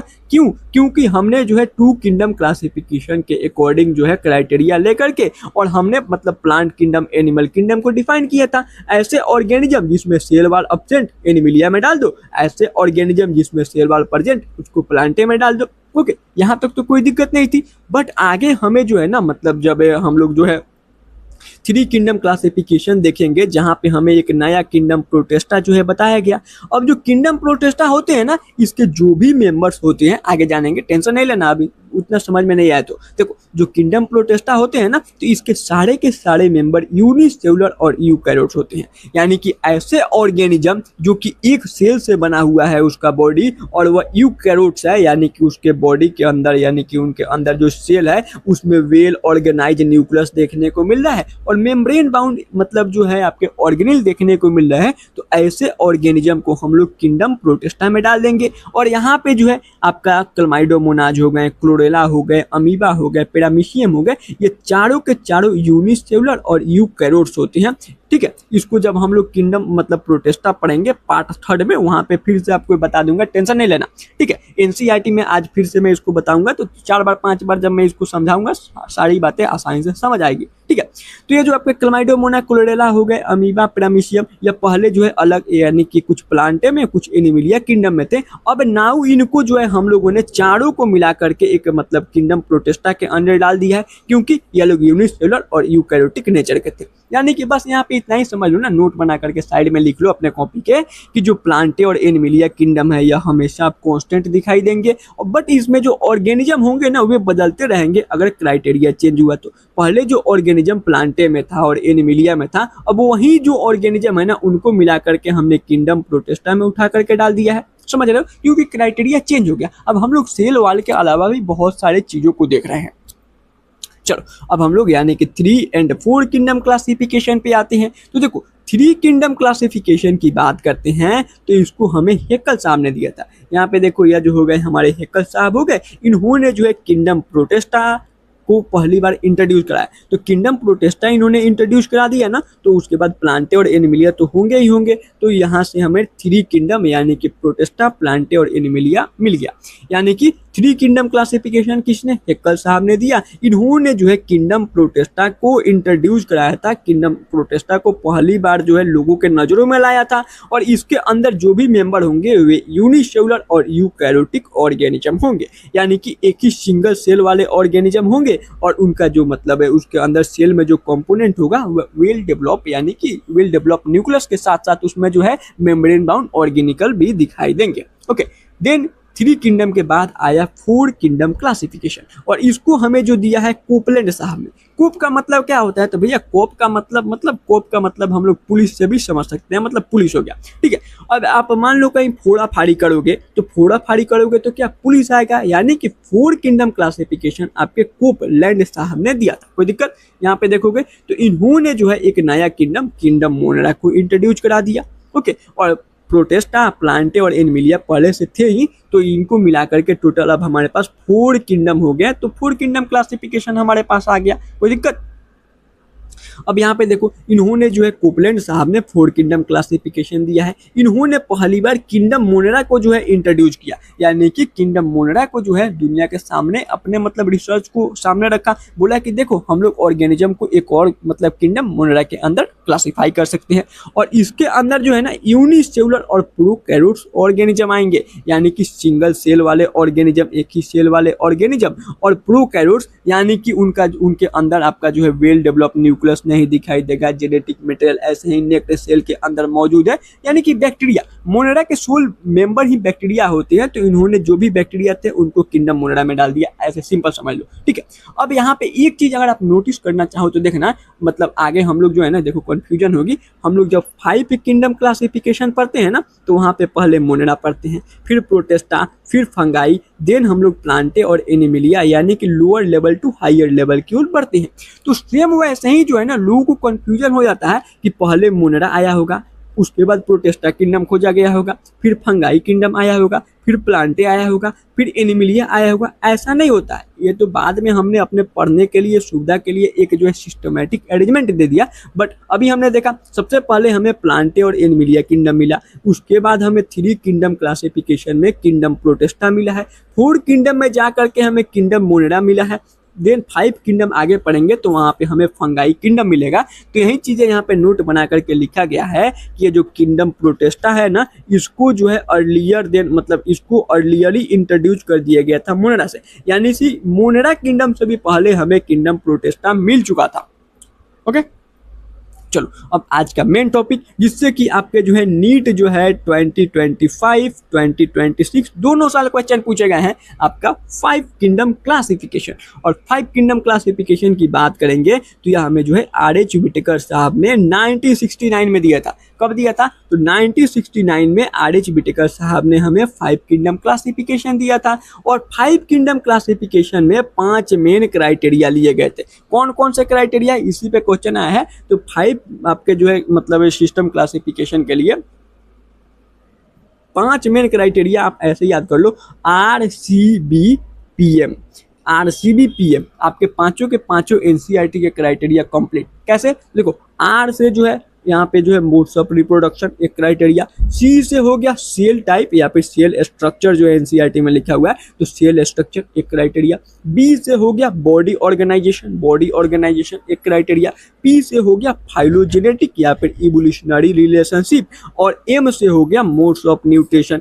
ओके, अब यहाँ पे सभी के बारे में थोड़ा थोड़ा बताए थे, जैसे कि सेल टाइप यानी कि वो ऑर्गेनिज्म है, प्रोकैरियोटिक सेल है कि उसके अंदर यूकैरियोटिक सेल है, इसके बेसिस पे क्लासिफिकेशन किया गया। मोड्स ऑफ न्यूट्रिशन को देखा गया, जो ऑर्गेनिज्म का क्लासिफिकेशन करना है उसमें ऑटोट्रोपिक या फिर हेटरोट्रोपिक मोड्स ऑफ न्यूट्रिशन दिखाई देता है, और मोड्स ऑफ मतलब रिप्रोडक्शन एसेक्सुअल या फिर सेक्सुअल मोड ऑफ रिप्रोडक्शन में लोग शो करते हैं, उसको देखा गया। देन बॉडी ऑर्गेनाइजेशन के अंदर हमने उनके यूनिसेलुलर ऑर्गेनिज्म है कि मल्टी सेलुलर ऑर्गेनिज्म है, उसके बाद उसमें लूज टिश्यू है या फिर ऑर्गेन सिस्टम, ऑर्गेन लेवल, मतलब कौन सा लेवल ऑफ ऑर्गेनाइजेशन उस ऑर्गेनिज्म में पाया जाता है, इसके बेसिस पे भी क्लासिफिकेशन करेंगे। अब कुछ लोग बोलेंगे भैया आपने चौथा नंबर फाइलोजेनेटिक या फिर इवोल्यूशनरी रिलेशनशिप के बारे में नहीं बताया। तो देखो, इसको मैंने आपको जो है मतलब पार्ट 4 में कल बहुत डिटेल में लिविंग वर्ल्ड में बता दिया था, बट वही बात है किसी ने मतलब नहीं देखा होगा लिविंग वर्ल्ड, तो कोई बात नहीं है, मैं फिर से बता देता हूँ। देखो, यहाँ पे फाइलोजेनेटिक इवोल्यूशनरी रिलेशनशिप में ना हम लोग कॉमन एंसेस्टर को मतलब पता लगाना चाहते हैं कि जो ऑर्गेनिज्म है ना, इसके पूर्वज कौन रहे होंगे। अब ऐसा क्यों? देखो, जनरली यहाँ पे समझो, यहाँ पे मान लो ए नाम का एक स्पीशीज था, इसी से आगे चल के जो है बी सी डी और ई नाम के जो है BCDE नाम के 4 जो है नए स्पीशीज जन्म लिए। समझ रहे हो ना? जैसे कि नहीं, हम लोग को बोला जाता है कि ह्यूमन जो है पहले मंकी था, मंकी से डेवलप करते करते ह्यूमंस बन गए, हम लोग के भी बहुत सारे पूर्वज ब्रांचेज भी रहे हैं उसमें। तो वैसे ही जो है ये नाम का जो स्पीशीज है, ये आगे चल के BCDE नाम के जो है 4 नए स्पीशीज को गिव राइज करता है। और इसी के पैरेलल जो है एक F नाम का भी स्पीशीज था, उसी से आगे चल के GH और I नाम के जो है नए स्पीशीज धरती पे आते हैं। अब मैं यहाँ पे आपसे एक जनरल सा क्वेश्चन पूछूं, ठीक है?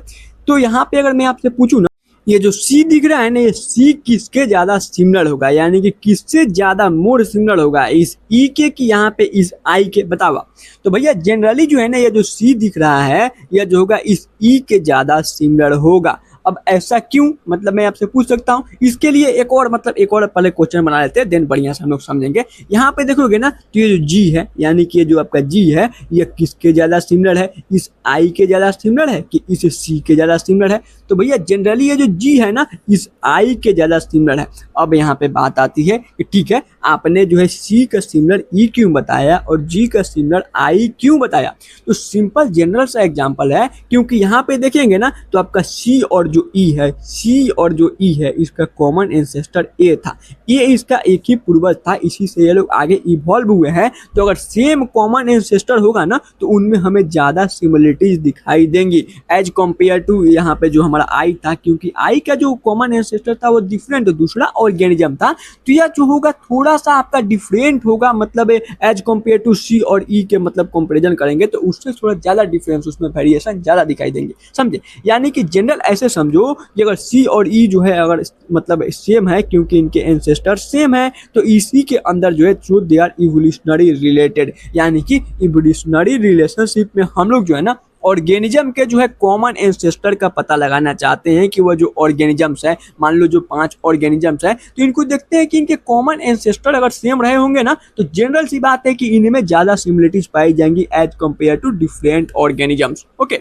समझे फाइलोजेनेटिक रिलेशनशिप के बारे में। चलो अब यहाँ पे हम लोग आ जाते हैं फाइलोजेनेटिक, यानी कि उनके क्राइटेरिया को देखा कि 5 मेन क्राइटेरिया लिया हमारे आर.एच. विटेकर साहब ने। अब इन्होंने हमें जो है 5 जो है किंगडम कौन कौन से दिए हैं, तो देखो सबसे पहले किंगडम मोनेरा, फिर kingdom Protista, kingdom Fungi, kingdom Plantae and kingdom Animalia. हमारे पास टोटल 5 किंगडम आ गए। और एक चीज अगर आप यहाँ पे थोड़ा सा गौर करो जिससे कि आगे जो है ना आपको कुछ PYQ जो है बनाने में भी सहायता मिलेगी। देखो किंगडम जो मोनेरा है इसको हमें जो है 4 किंगडम क्लासिफिकेशन के तहत जो है किसने, तो इसको जो है हमें कोपलैंड साहब ने पहले ही मतलब बता दिया था। किंगडम प्रोटेस्टा हमें 3 किंगडम मतलब क्लासिफिकेशन में हेकल साहब ने पहले ही हमें मतलब रूबरू करा दिया था, इंट्रोड्यूस कर दिया था किंगडम प्रोटेस्टा को।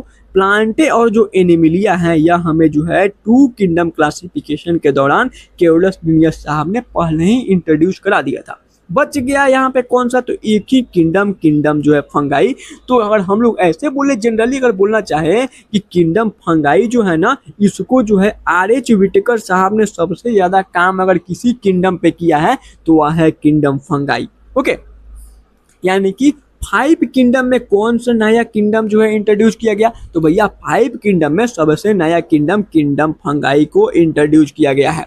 ओके, यानी कि आर.एच. विटेकर साहब ने किस पे ज्यादा काम किया है, किंगडम फंगाई पे। अगर इनडायरेक्ट कभी कोई सवाल पूछ ले, मतलब ऐसे भी जनरल भी, तो आपको पता होनी चाहिए ना ऐसा क्यों, क्योंकि मोनेरा हो गया, प्रोटेस्टा हो गया, प्लांटे एनिमिलिया पहले ही दूसरे साइंटिस्टों ने इस पे थोड़ा बहुत काम कर दिया था। आपके जो है मतलब फंगाई वाला जो ग्रुप था यही थोड़ा एक्सेप्शन आ रहा था, तो इसी को जो है मतलब डिटेल में जो है काम इस पे आर.एच. विटेकर साहब ने किया है। अब देखो ये जो किंगडम मोनेरा है इसके अंदर जो भी ऑर्गेनिज्म थे बहुत सिंपल लेवल के थे। और आपको मैं बताऊं ना एक चीज गौर करना, बायोलॉजी में हम लोग कभी भी ना सिंपलेस्ट टू जो है कॉम्प्लेक्स ऑर्गेनिज्म की तरफ बढ़ते हैं।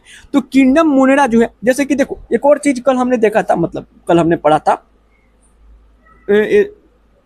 किसके बारे में, तो अलग अलग डिफरेंट टेक्सोनॉमी हायरार्की के बारे में। सबसे पहले हमने स्पीशीज पढ़ा था। एनसीईआरटी में भी आप चाहो ना तो अपना सीक्वेंस मतलब निकालो, कल टेक्सोनॉमी हायरार्की वाला सीक्वेंस निकालो और उसमें देखो पहले स्पीशीज आपने पढ़ा, उसके बाद जीनस पढ़ा होगा, उसके बाद फैमिली के बारे में पढ़ा, उसके बाद हम लोगों ने जो है ऑर्डर के बारे में पढ़ा, फिर क्लास के बारे में पढ़ा, फिर हम लोग फाइलम के बारे में एनिमल में और मतलब प्लांट में डिवीजन के बारे में पढ़ा, देन उसके बाद हम लोग लास्ट में किंगडम के बारे में पढ़ते हैं। यानी कि हम लोग जो है आपका मतलब स्पीशीज जो था सबसे लोअर लेवल का टेक्सा था और किंगडम हाइयर लेवल का टेक्सा है, तो हम लोग लोएस्ट टू हाईएस्ट जाते हैं। और अगर उतना दूर कहे जाते हो यार, अपने जो चैप्टर नंबर 2 है बायोलॉजिकल क्लासिफिकेशन खोलोगे तो सबसे पहले इसमें हमें किंगडम मोनेरा देखने को मिलेगा। देन हम लोग किंगडम प्रोटेस्टा को पढ़ेंगे, उसके बाद किंगडम फंगाई को पढ़ेंगे। देन चैप्टर नंबर 3 हम लोग पढ़ते हैं किंगडम प्लांटे के बारे में। चैप्टर नंबर 4 हम लोग पढ़ते हैं किंगडम एनिमिलिया के बारे में। यानी कि हम लोग बायोलॉजी में जो है ना सिंपलेस्ट नेक्स्ट टू जो है कॉम्प्लेक्स ऑर्गेनिज्म की ओर बढ़ते हैं, तो जो किंगडम मोनेरा है इसके सारे के सारे मेंबर आपके सिंपलेस्ट होते हैं यूनिसेलुलर प्रोकैरियोटिक ऑर्गेनिजम्स हो गए। प्रोटिस्टा की बात करेंगे, इससे थोड़ा सा डेवलप, यानी कि यह भी यूनिसेलुलर है बट यूकैरियोटिक सेल इसमें देखने को मिलेगा। उसके बाद फंगाई आ गया, यह भी मोस्टली जो है मल्टीसेलुलर होते हैं, कुछ इसमें आपके एक्सेप्शंस होते हैं जैसे कि ईस्ट हो गया। सेक्रोमाइसिस जो कि यूनिसेलुलर होता है, यानी कि एक ही सेल का इसका बॉडी बना हुआ होता है और ये लोग हेटेरोट्रोपिक मोड्स ऑफ न्यूट्रिशन को शो करते हैं। उसके बाद हम लोग प्लांटे को पढ़ते हैं जो इससे थोड़ा सा डेवलप होता है। इस यह भी आपका मतलब ज़्यादातर मल्टीसेलुलर, ज़्यादातर का मतलब प्लांट के जितने भी मेंबर होते हैं सभी के सभी मतलब मल्टीसेलुलर होते हैं और इसके ज़्यादातर मेंबर मोस्टली जो है ऑटोट्रॉपिक होते हैं। आपके किंगडम प्लांटे में भी बहुत सारे ऐसे मेंबर हैं जो कि बहुत सारे नहीं, कुछ जो है एक्सेप्शन जो कि हेटेरोट्रॉपिक अपना खाना खुद नहीं बनाते हैं, जैसे कि कुछ आपने insectivorous plant, Venus fly trap हो गया, पिचर प्लांट हो गया, सुना होगा। कुछ पैरासाइट जैसे कि मतलब ब्लडर उर्थ हो गया, किस्कुटा हो गया, ये लोग पैरासिटिक मोड्स ऑफ न्यूट्रिशन को भी फॉलो करते हैं। तो मतलब प्लांटे में भी ज़्यादा सारे के सारे जो है ना ऑटोट्रॉप्स नहीं होते, कुछ जो है हेटेरोट्रॉप्स भी हो सकते हैं। अच्छा, और सबसे लास्ट में हम लोग पढ़ते हैं एनिमिलिया, यानी कि धरती के जो सबसे कॉम्प्लेक्स ऑर्गेनिज्म है वहीं आपके जो है किंगडम एनिमिलिया में आते हैं। Multicellular heterotrophic modes of nutrition store किया जाता है, उसमें भी होली जोलिक, यानी कि पहले हम लोग खाना को मतलब अपने पेट में स्टोर करते हैं, गटकते हैं, खाते हैं, देन उसको डाइजेस्ट करते हैं। ओके, चलो अब इन्हीं चीज़ों को यानी कि 5 किंगडम क्लासिफिकेशन डिटेल में देख लेते हैं, मतलब जो पढ़ा थोड़ा सा रिवाइज कर लेते हैं। देखो यहाँ पे सबसे पहली दिक्कत आपको एक ही चीज़ में आ सकती है ना कि पहले जो है मोनेरा आया, आगे पढ़ोगे तो, या फिर प्रोटिस्टा आया। ठीक है, अब पहले मोनेरा की पहले प्रोटिस्टा। आप इसको जनरली एक सिंपल ट्रिक से याद कर लो। हमारे यहाँ मतलब इंडिया में एक स्टेट है, कौन सा, मध्य प्रदेश, एमपी से, यानी कि पहला जो आपका मतलब किंगडम आएगा मोनेरा, देन उसके बाद प्रोटिस्टा। ओके, अब बाकी फंगाई, प्लांटे, एनिमिलिया सीक्वेंस याद हो जाती है। तो 5 किंगडम में कौन कौन से, सबसे पहले kingdom Monera, then second kingdom आपका जो हो गया प्रोटिस्टा, प्रोटिस्टा के बाद किंगडम फंगाई, फंगाई के बाद आपका किंगडम कौन सा हो गया, प्लांटे, और लास्ट में एनिमिलिया। टोटल 5 किंगडम, और इसको हमें R.H. विटेकर साहब ने जो है 1969 में दिया था। अच्छा, अब इसके जो है 5 मेन कौन कौन से क्राइटेरिया लिए गए थे, मैंने बोला था RCBPM, यानी कि रिपोर्ट मतलब जो RCBPM, R से जो हो गया रिप्रोडक्शन, मोड्स ऑफ रिप्रोडक्शन जो हो गया, ठीक है, C से सेल स्ट्रक्चर, B से बॉडी ऑर्गेनाइजेशन, P से फाइलोजेनेटिक रिलेशनशिप, और M से मोड्स ऑफ न्यूट्रिशन। टोटल जो है 5 क्राइटेरिया लिए गए थे, और इसी से जो है अभी मतलब आपका जो नीट जो है 2026 में PYQ भी पूछा गया है, उसमें पूछा गया कि कौन कौन से आपके मतलब क्राइटेरिया है 5 मतलब R.H. विटेकर के द्वारा यूज किए गए थे 5 किंगडम क्लासिफिकेशन में। तो याद रहेगा RCBPM, R से रिप्रोडक्शन, C से सेल स्ट्रक्चर, B से बॉडी ऑर्गेनाइजेशन, P से फाइलोजेनेटिक रिलेशनशिप, और M से मोड्स ऑफ न्यूट्रिशन। आपके कुछ क्राइटेरिया थे जो कि R.H. विटेकर साहब के द्वारा यूज किए गए थे। और यह टेबल भी बहुत इंपॉर्टेंट है। अब क्यों इंपॉर्टेंट है, तो इससे जो है आपका मतलब जो नीट जो है, कौन सा नीट, 2025 में जो है एक PYQ पूछा गया था, इसी टेबल से पूछा गया था। अब देखो इसमें जो है 5 किंगडम क्लासिफिकेशन में आपको अभी मैंने बताया टोटल 5 किंगडम, पहले kingdom Monera, then Protista, MP से याद कर लो, then Fungi, Plantae, Animalia. Okay, सारी चीज़ें जो है ना हम लोग बहुत डिटेल में पढ़ते हैं। यहाँ पे थोड़ा सा जो है हम लोग मतलब 20% चीज़ें आपको यहाँ पे मतलब पता हो जाएगी, और ये 20% चीज़ें जो है ना आपको जो है मतलब इस चैप्टर को पढ़ने में जो है 80% से ज़्यादा योगदान मतलब प्ले करेगी। इससे आपको ना आपको मतलब चैप्टर का जो है 50% चीज़ें तो आपको यहीं से मतलब पता चल जाएगा कि हम लोग क्या पढ़ने वाले हैं। ओके, तो 5 किंगडम क्लासिफिकेशन टोटल इन्होंने 5 किंगडम मतलब यूज किए थे, दिए थे हमें। अब यहाँ पे मैंने आपको पहले ही बता दिया था कि भैया ये जो मतलब हम लोग जो है simplest organism to complex organism की ओर बढ़ते हैं। तो सेल टाइप की बात करेंगे, केवल किंगडम मोनेरा ही एक ऐसा किंगडम है ना जिसमें प्रोकैरियोटिक सेल पाया जाता है। और जनरल सी बात है, अगर प्रोकैरियोटिक सेल होगा तो न्यूक्लियर मेम्ब्रेन, यानी कि जो उसका मतलब जेनेटिक मटेरियल है, इसके चारों तरफ कोई भी जो है न्यूक्लियस के चारों तरफ कोई भी मेम्ब्रेन या फिर सीट अब्सेंट होगा। बाकी सारे के सारे प्रोटिस्टा, फंगाई, प्लांटे, एनिमिलिया सभी आपके यूकैरियोटिक सेल से बने हुए होते हैं, यानी कि इसके मेंबर में हमें यूकैरियोटिक सेल दिखाई देता है। तो इनमें जनरल सी बात है ना, न्यूक्लियर मेम्ब्रेन चारों में मौजूद होगा। अच्छा, सेल वॉल की बात करते हैं, तो इसमें एक चीज़ आपको मतलब 2-3 चीज़ें तो आपको ऑटोमेटिक पता होंगी, बस 2 ही चीज़ों में आपको कन्फ्यूजन होगा। क्यों? क्योंकि फंगाई में आपको पता है काइटिन का सेल वॉल देखने को मिलता है, ठीक है। प्लांट के अंदर सेलुलोज का सेल वाल देखने को मिलता है, यह भी बातें पता है। और एनिमिलिया के अंदर जो है सेल वाल यानी कि एनिमल किंगडम में सेल वाल एब्सेंट होता है, इसको आपको याद ही नहीं करना है। बच गया मोनेरा और प्रोटिस्टा।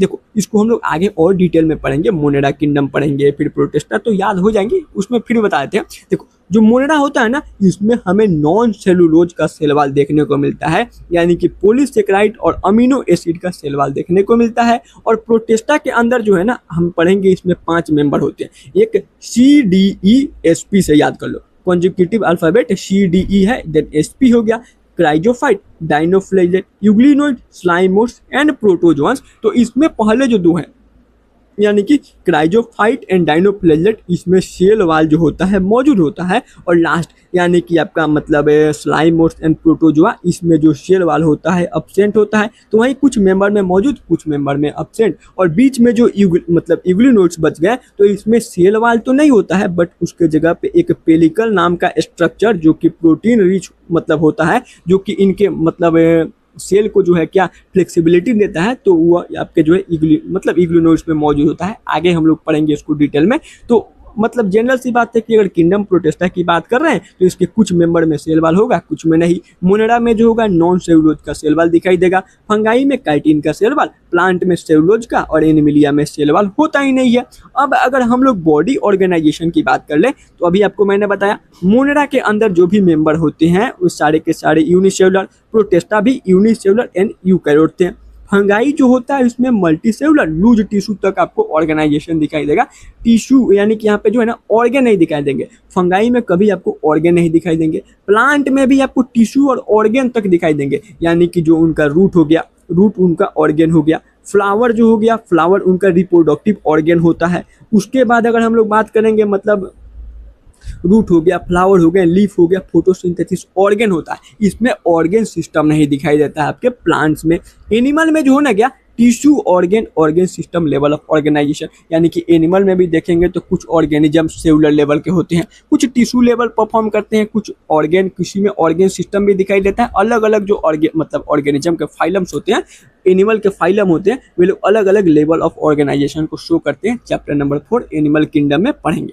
चलो अब आज का मतलब इस टेबल का लास्ट टॉपिक है मोड्स ऑफ न्यूट्रिशन। इसमें भी आपको 3 चीजें पता है, कौन कौन से? तो फंगाई की बात कर रहे थे, फंगस में हेटेरोट्रोपिक मोड्स ऑफ न्यूट्रिशन शो किया जाता है। ये लोग अपना खाना खुद नहीं बना सकते हैं। इसमें भी कुछ सेप्रोफिटिक होते हैं, डेड और डिकेइंग मैटर के ऊपर ग्रो करते हैं, और कुछ पैरासाइट होते हैं, दूसरे ऑर्गेनिज्म के बॉडी पे ग्रो करते हैं। तो फंगाई में हेटेरोट्रोपिक मोड्स ऑफ न्यूट्रिशन, सिंपल बात थी। प्लांट जो होते हैं ऑटोट्रोपिक होते हैं, अपना खाना खुद बनाते हैं, फोटोसिंथेसिस शो करते हैं, सनलाइट से खाना बनाते हैं।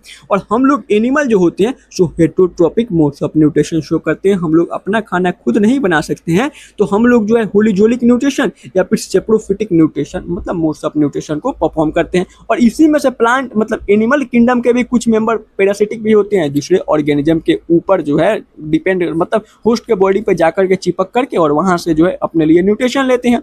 होलिजोलिक मैंने बताया ना, पहले हम लोग खाना को खाते हैं, स्टोमच में स्टोर करके देन डाइजेस्ट करते हैं, और saprophytic dead and decaying matter के ऊपर। बच गया हमारा वहीं दो अपना एमपी भाई साहब यानी कि एमपी सर, यानी कि मोनेरा और प्रोटिस्टा। तो देखो मोनेरा के अंदर अगर न्यूट्रिशन की बात करेंगे ना, तो सबसे पहला है मोनेरा जो है ना सिंपलेस्ट ऑर्गेनिज्म है, बट इसी में सबसे ज्यादा डाइवर्स जो है मेटाबॉलिक डाइवर्सिटी यानी कि कॉम्प्लेक्स जो है मेटाबॉलिक डाइवर्सिटी हमें किंगडम मोनेरा के मेंबर में दिखाई देता है। क्यों? क्योंकि ये लोग ऑटोट्रॉप्स भी होते हैं, कुछ मेंबर मतलब फ्यू जो होते हैं ऑटोट्रॉप्स होते हैं, और मोस्टली जो इसके मेंबर होते हैं हेटेरोट्रोपिक मोड्स ऑफ रिप्रोडक्शन को परफॉर्म करते हैं। यानी कि आपके किंगडम मोनेरा के कुछ मेंबर अपना खाना खुद बना सकते हैं, उसमें भी कुछ केमोसिंथेसिस यानी कि इनऑर्गेनिक मैटर को ऑक्साइड करके जो है एनर्जी ले सकते हैं, और कुछ फोटोसिंथेसिस यानी कि लाइट एनर्जी यानी कि सनलाइट से भी खाना बना सकते हैं। हेटेरोट्रोपी की बात करेंगे तो इसमें कुछ मेंबर पैरासिटिक हो सकते हैं, मतलब पैरासिटिक हो गया, कुछ सेप्रोफिटिक हो गए यानी कि कुछ डेड डिकेइंग मैटर पे ग्रो करेंगे, कुछ जो है दूसरे ऑर्गेनिज्म के बॉडी के ऊपर होस्ट के बॉडी के ऊपर ग्रो करते हैं। यानी कि इसमें आपको जो है ना हर एक ऑर्गेनिक इनऑर्गेनिक कोई से भी सब्सटेंस ये लोग एनर्जी को गेन कर सकते हैं। इसको कल मैं आपको बहुत डिटेल में बताऊंगा कि कैसे जो है किंगडम मोनेरा के अंदर मोनेरा के मेंबर जो है ह्यूज डाइवर्सिटी जो है मतलब डाइवर्सिटी ऑफ मेटाबॉलिज्म को यूज करते हैं, बहुत सारे एनर्जी सोर्सेस का आपके किंगडम मोनेरा यूज करते हैं। बच गया किंगडम प्रोटिस्टा, तो ये भी आपका ऑटोट्रोपिक फोटोसिंथेसिस होते हैं फ्यू, और मोस्टली जो होते हैं हेटरोट्रोपिक मोड्स ऑफ न्यूट्रिशन को परफॉर्म करते हैं। तो यहाँ पे जो है ना फंगाई प्लांटे एनिमिलिया की बातें आपको मतलब जनरली सारी बातें पता है। बच गया था आपका किंगडम मोनेरा प्रोटिस्टा, तो इसमें जो है ना इसको थोड़ा सा आपको देखना पड़ेगा। इसमें भी 3 पॉइंट आपको याद हो गया होगा, कसम से बोलिएगा। देखिए, सेल टाइप, प्रोकैरियोट, यूकैरियोट पता होगा, न्यूक्लियर मेम्ब्रेन अब्सेंट और प्रेजेंट, ये 2 पॉइंट, बॉडी ऑर्गेनाइजेशन पता होगा। यहाँ पे 2 ही चीजें अभी आपको जो है इस टेबल से नहीं याद हुई होंगी, सेल वाल दोनों का और मोड्स ऑफ न्यूट्रिशन में थोड़ी सी दिक्कतें आ रही होंगी, मैं मानता हूँ। इसीलिए तो मैंने पहले टेबल बताया ना, कल हम लोग किंगडम मोनेरा को फिर से पढ़ेंगे, प्रोटिस्टा को फिर से पढ़ेंगे, मतलब अलग वीडियो में। तो ये सारी चीजें जो है फिर से माइंड में जाएगी ना। अभी आपके माइंड में इसके बारे में 50% भी 40% भी चीजें जा रही हैं, कोई बात नहीं यार, जा रही है ना। फिर आपको भी अभी मतलब ट्राई करना है तो सारी चीजें ऑटोमेटिक याद होंगी, टेंशन नहीं लो। चलो अब हम लोग आते हैं 5 किंगडम के मेरिट्स पे। तो 5 किंगडम मतलब जो हमें मिला, इसके बहुत सारे मेरिट्स भी रहते हैं। तो इसके कौन कौन से मेरिट थे, इन्होंने कौन कौन से बड़े बड़े काम किए, कौन कौन से बड़ी बड़ी समस्याओं को सॉल्व किया है। तो देखो, इन्होंने जितने भी प्रोकैरियोट्स थे उनको जो है एक किंगडम मोनेरा के अंडर ला करके खड़ा कर दिया। मोनेरा के जो भी मेंबर यूनिसेलुलर एंड प्रोकैरियोट्स थे, ओके। देन उसके बाद जितने भी यूनिसेलुलर यूकैरियोटिक ऑर्गेनिज्म थे उनको किंगडम प्रोटिस्टा के अंदर ला करके रख दिया गया। और इसी के अकॉर्डिंग हमने वहां पे दिखाया था कैसे क्लमाइडोमोनाज क्लोरेला जो कि पहले किंगडम प्लांटे में थे, और पेरामीशियम अमीबा जो कि पहले किंगडम एनिमिलिया में थे, क्योंकि इनमें सेल वाल एब्सेंट था, इनको हम लोग ला करके किंगडम प्रोटिस्टा में रख दिए, ठीक है, क्योंकि ये चारों के चारों यूनिसेलुलर और यूकैरियोट थे। अच्छा, उसके बाद जो है सबसे ज़्यादा दिक्कत थी ये फंगाई वाले भाई में, क्योंकि इसको हमने सेपरेट किंगडम, जो मतलब अभी देखा ना 5 किंगडम में एक लौता मतलब बीच में मिडिल आपका जो किंगडम था उसको हमने फंगाई बोला था, तीसरा नंबर किंगडम, जो कि इसके सारे मेंबर नॉन फोटोसिंथेटिक थे। और इनका जो सेल वाल था ना उसमें भी डिफरेंस दिखाई दे रहा था, काइटिन का बना हुआ था। तो आप हमारे आरिज बिटकर साहब ने बोला भाई हटाओ इसको एक किंगडम यानी कि एक जो है देशी घोषित कर दो यार, इतना क्या टेंशन लेना है। यानी कि इनको जो है किंगडम फंगाई के जो भी मेंबर थे नॉन फोटोसिंथेसिस और सेल वाल काइटिन का बना हुआ उसको डाल दो फंगाई वाले मेंबर में, कोई दिक्कत। अच्छा, अब यहाँ पे आपके माइंड में एक चीज आएगा, अच्छा भैया तो क्या ये जो 5 किंगडम क्लासिफिकेशन है इसमें कोई डिमेरिट नहीं था, या मतलब एकदम लगा कि भाई यार गजब, मतलब ये सारे प्रॉब्लम हमारी सॉल्व हो गई।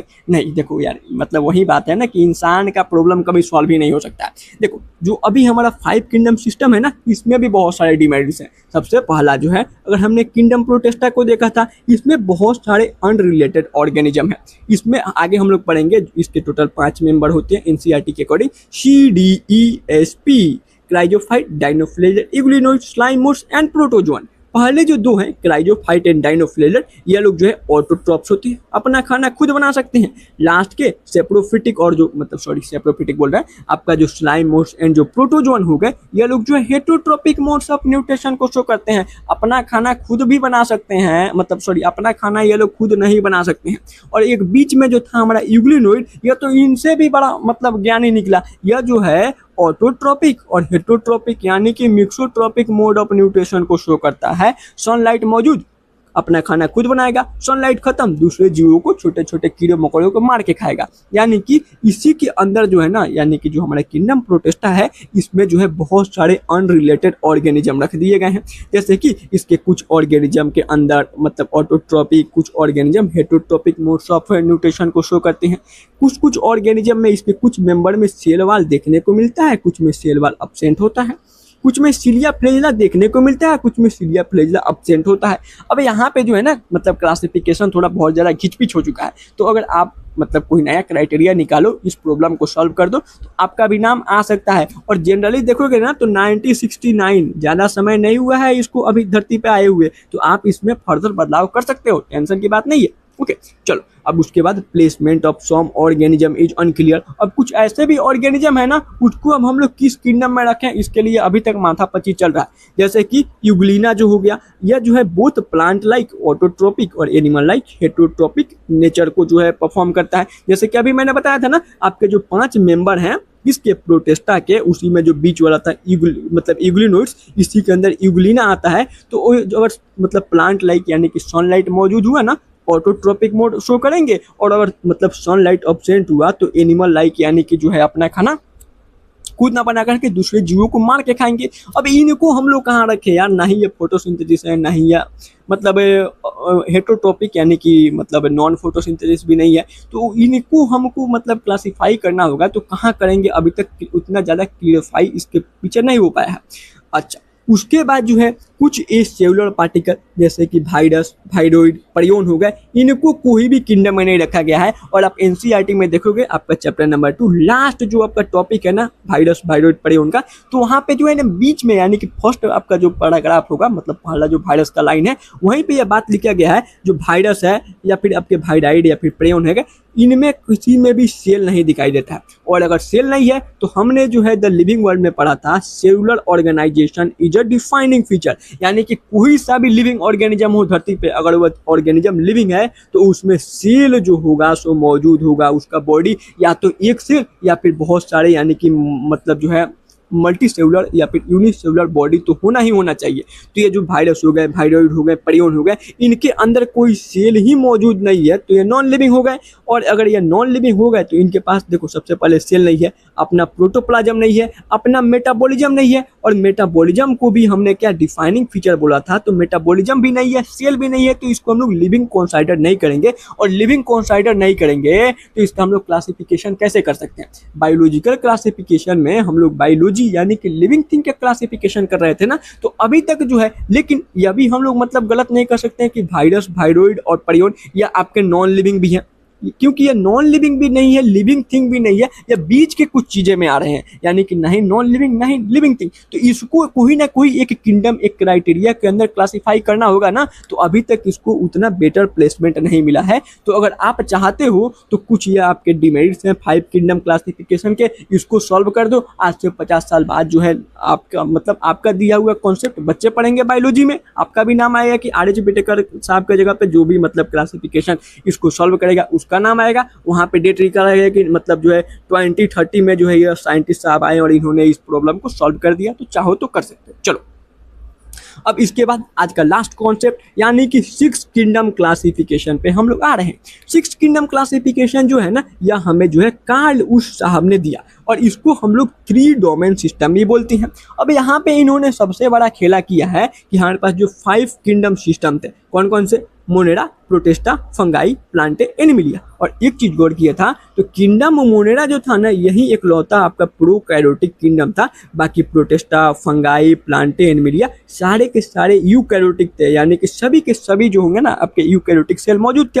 तो इन्होंने बोला कि ये जो प्रोटेस्टा हो गए, फंगाई हो गए, प्लांटे हो गए, एनिमिलिया हो गए, जो आपके यूकैरियोटिक जो मतलब किंगडम्स हैं, इनको इन्होंने छुआ तक नहीं। बोला कि भाई आप जैसे हो वैसे रहो, हमको कोई मतलब नहीं है, हमें जो है यह जो सिंपल है, साधारण सा व्यक्ति है, हम इसको पकड़ेंगे और इसको धोएंगे, क्योंकि ये सिंपल है। समझ रहे हैं? मतलब जनरली ऐसे सरकाजी मतलब क्या बोलते हैं उसको, मजाक में बोल दिया मैंने, गलत मत लेना। देखो ये जो मोनेरा जो है ना, ये आपका सिंपलेस्ट ऑर्गेनिज्म था। तो इसके ऊपर उन्होंने रिसर्च किया और इसके जो है ना मतलब जो है राइबोसोम के अंदर जो है कुछ मतलब राइबोसोम के अंदर जो है ना इन्होंने कुछ डिफरेंसेस पाया और इसी के बेसिस पे जो है ना इन्होंने जो है जो हमारा किंगडम मोनेरा था, इसको जो है दो जो है मतलब क्या बोलते हैं, दो डोमेन के अंदर क्लासिफाई कर दिया। एक जो हो गया आर्कीबैक्टीरिया और एक हो गया यूबैक्टीरिया। और आर्कीबैक्टीरिया को इन्होंने डोमेन आर्किया के अंदर और यूबैक्टीरिया को डोमेन जो है यूबैक्टीरिया के अंदर क्लासिफाई कर दिया। तो यहाँ पे इन्होंने मोनेरा को जो है 2 डोमेन के अंदर, एक डोमेन आर्किया और एक डोमेन यूबैक्टीरिया में क्लासिफाई कर दिया है। और बचे हुए हमारे 4 जो eukaryotic kingdom protista, fungi, Plantae, Animalia थे, उनको इन्होंने डोमेन यूकैरिया के अंदर ला करके मतलब प्लेस कर दिया। तो यहाँ पे देखोगे हमें जो है 3 डोमेन कौन कौन से, तो देखो यहाँ पे डोमेन आर्किया, डोमेन यूबैक्टीरिया और डोमेन यूकैरिया नाम के हमें 3 डोमेन मिल गए। इसीलिए हम लोग 6 किंगडम क्लासिफिकेशन को 3 डोमेन सिस्टम बोलते हैं। और आर्किया जो था आपका आर्कीबैक्टीरिया हो गया, मतलब यूबैक्टीरिया जो डोमेन था ये आपका यूबैक्टीरिया वाला जो है मतलब यू बैक्टीरिया वाला डोमेन हो गया, और ये दोनों जो है आपके मोनेरा वाले जो है सो मतलब किंगडम का जो है मतलब क्लासिफिकेशन किया था इन्होंने। और यूकरिया के अंदर बचे हुए 4 किंगडम प्रोटेस्टा, फंगाई, प्लांटे और एनिमिलिया को ला करके रख दिया।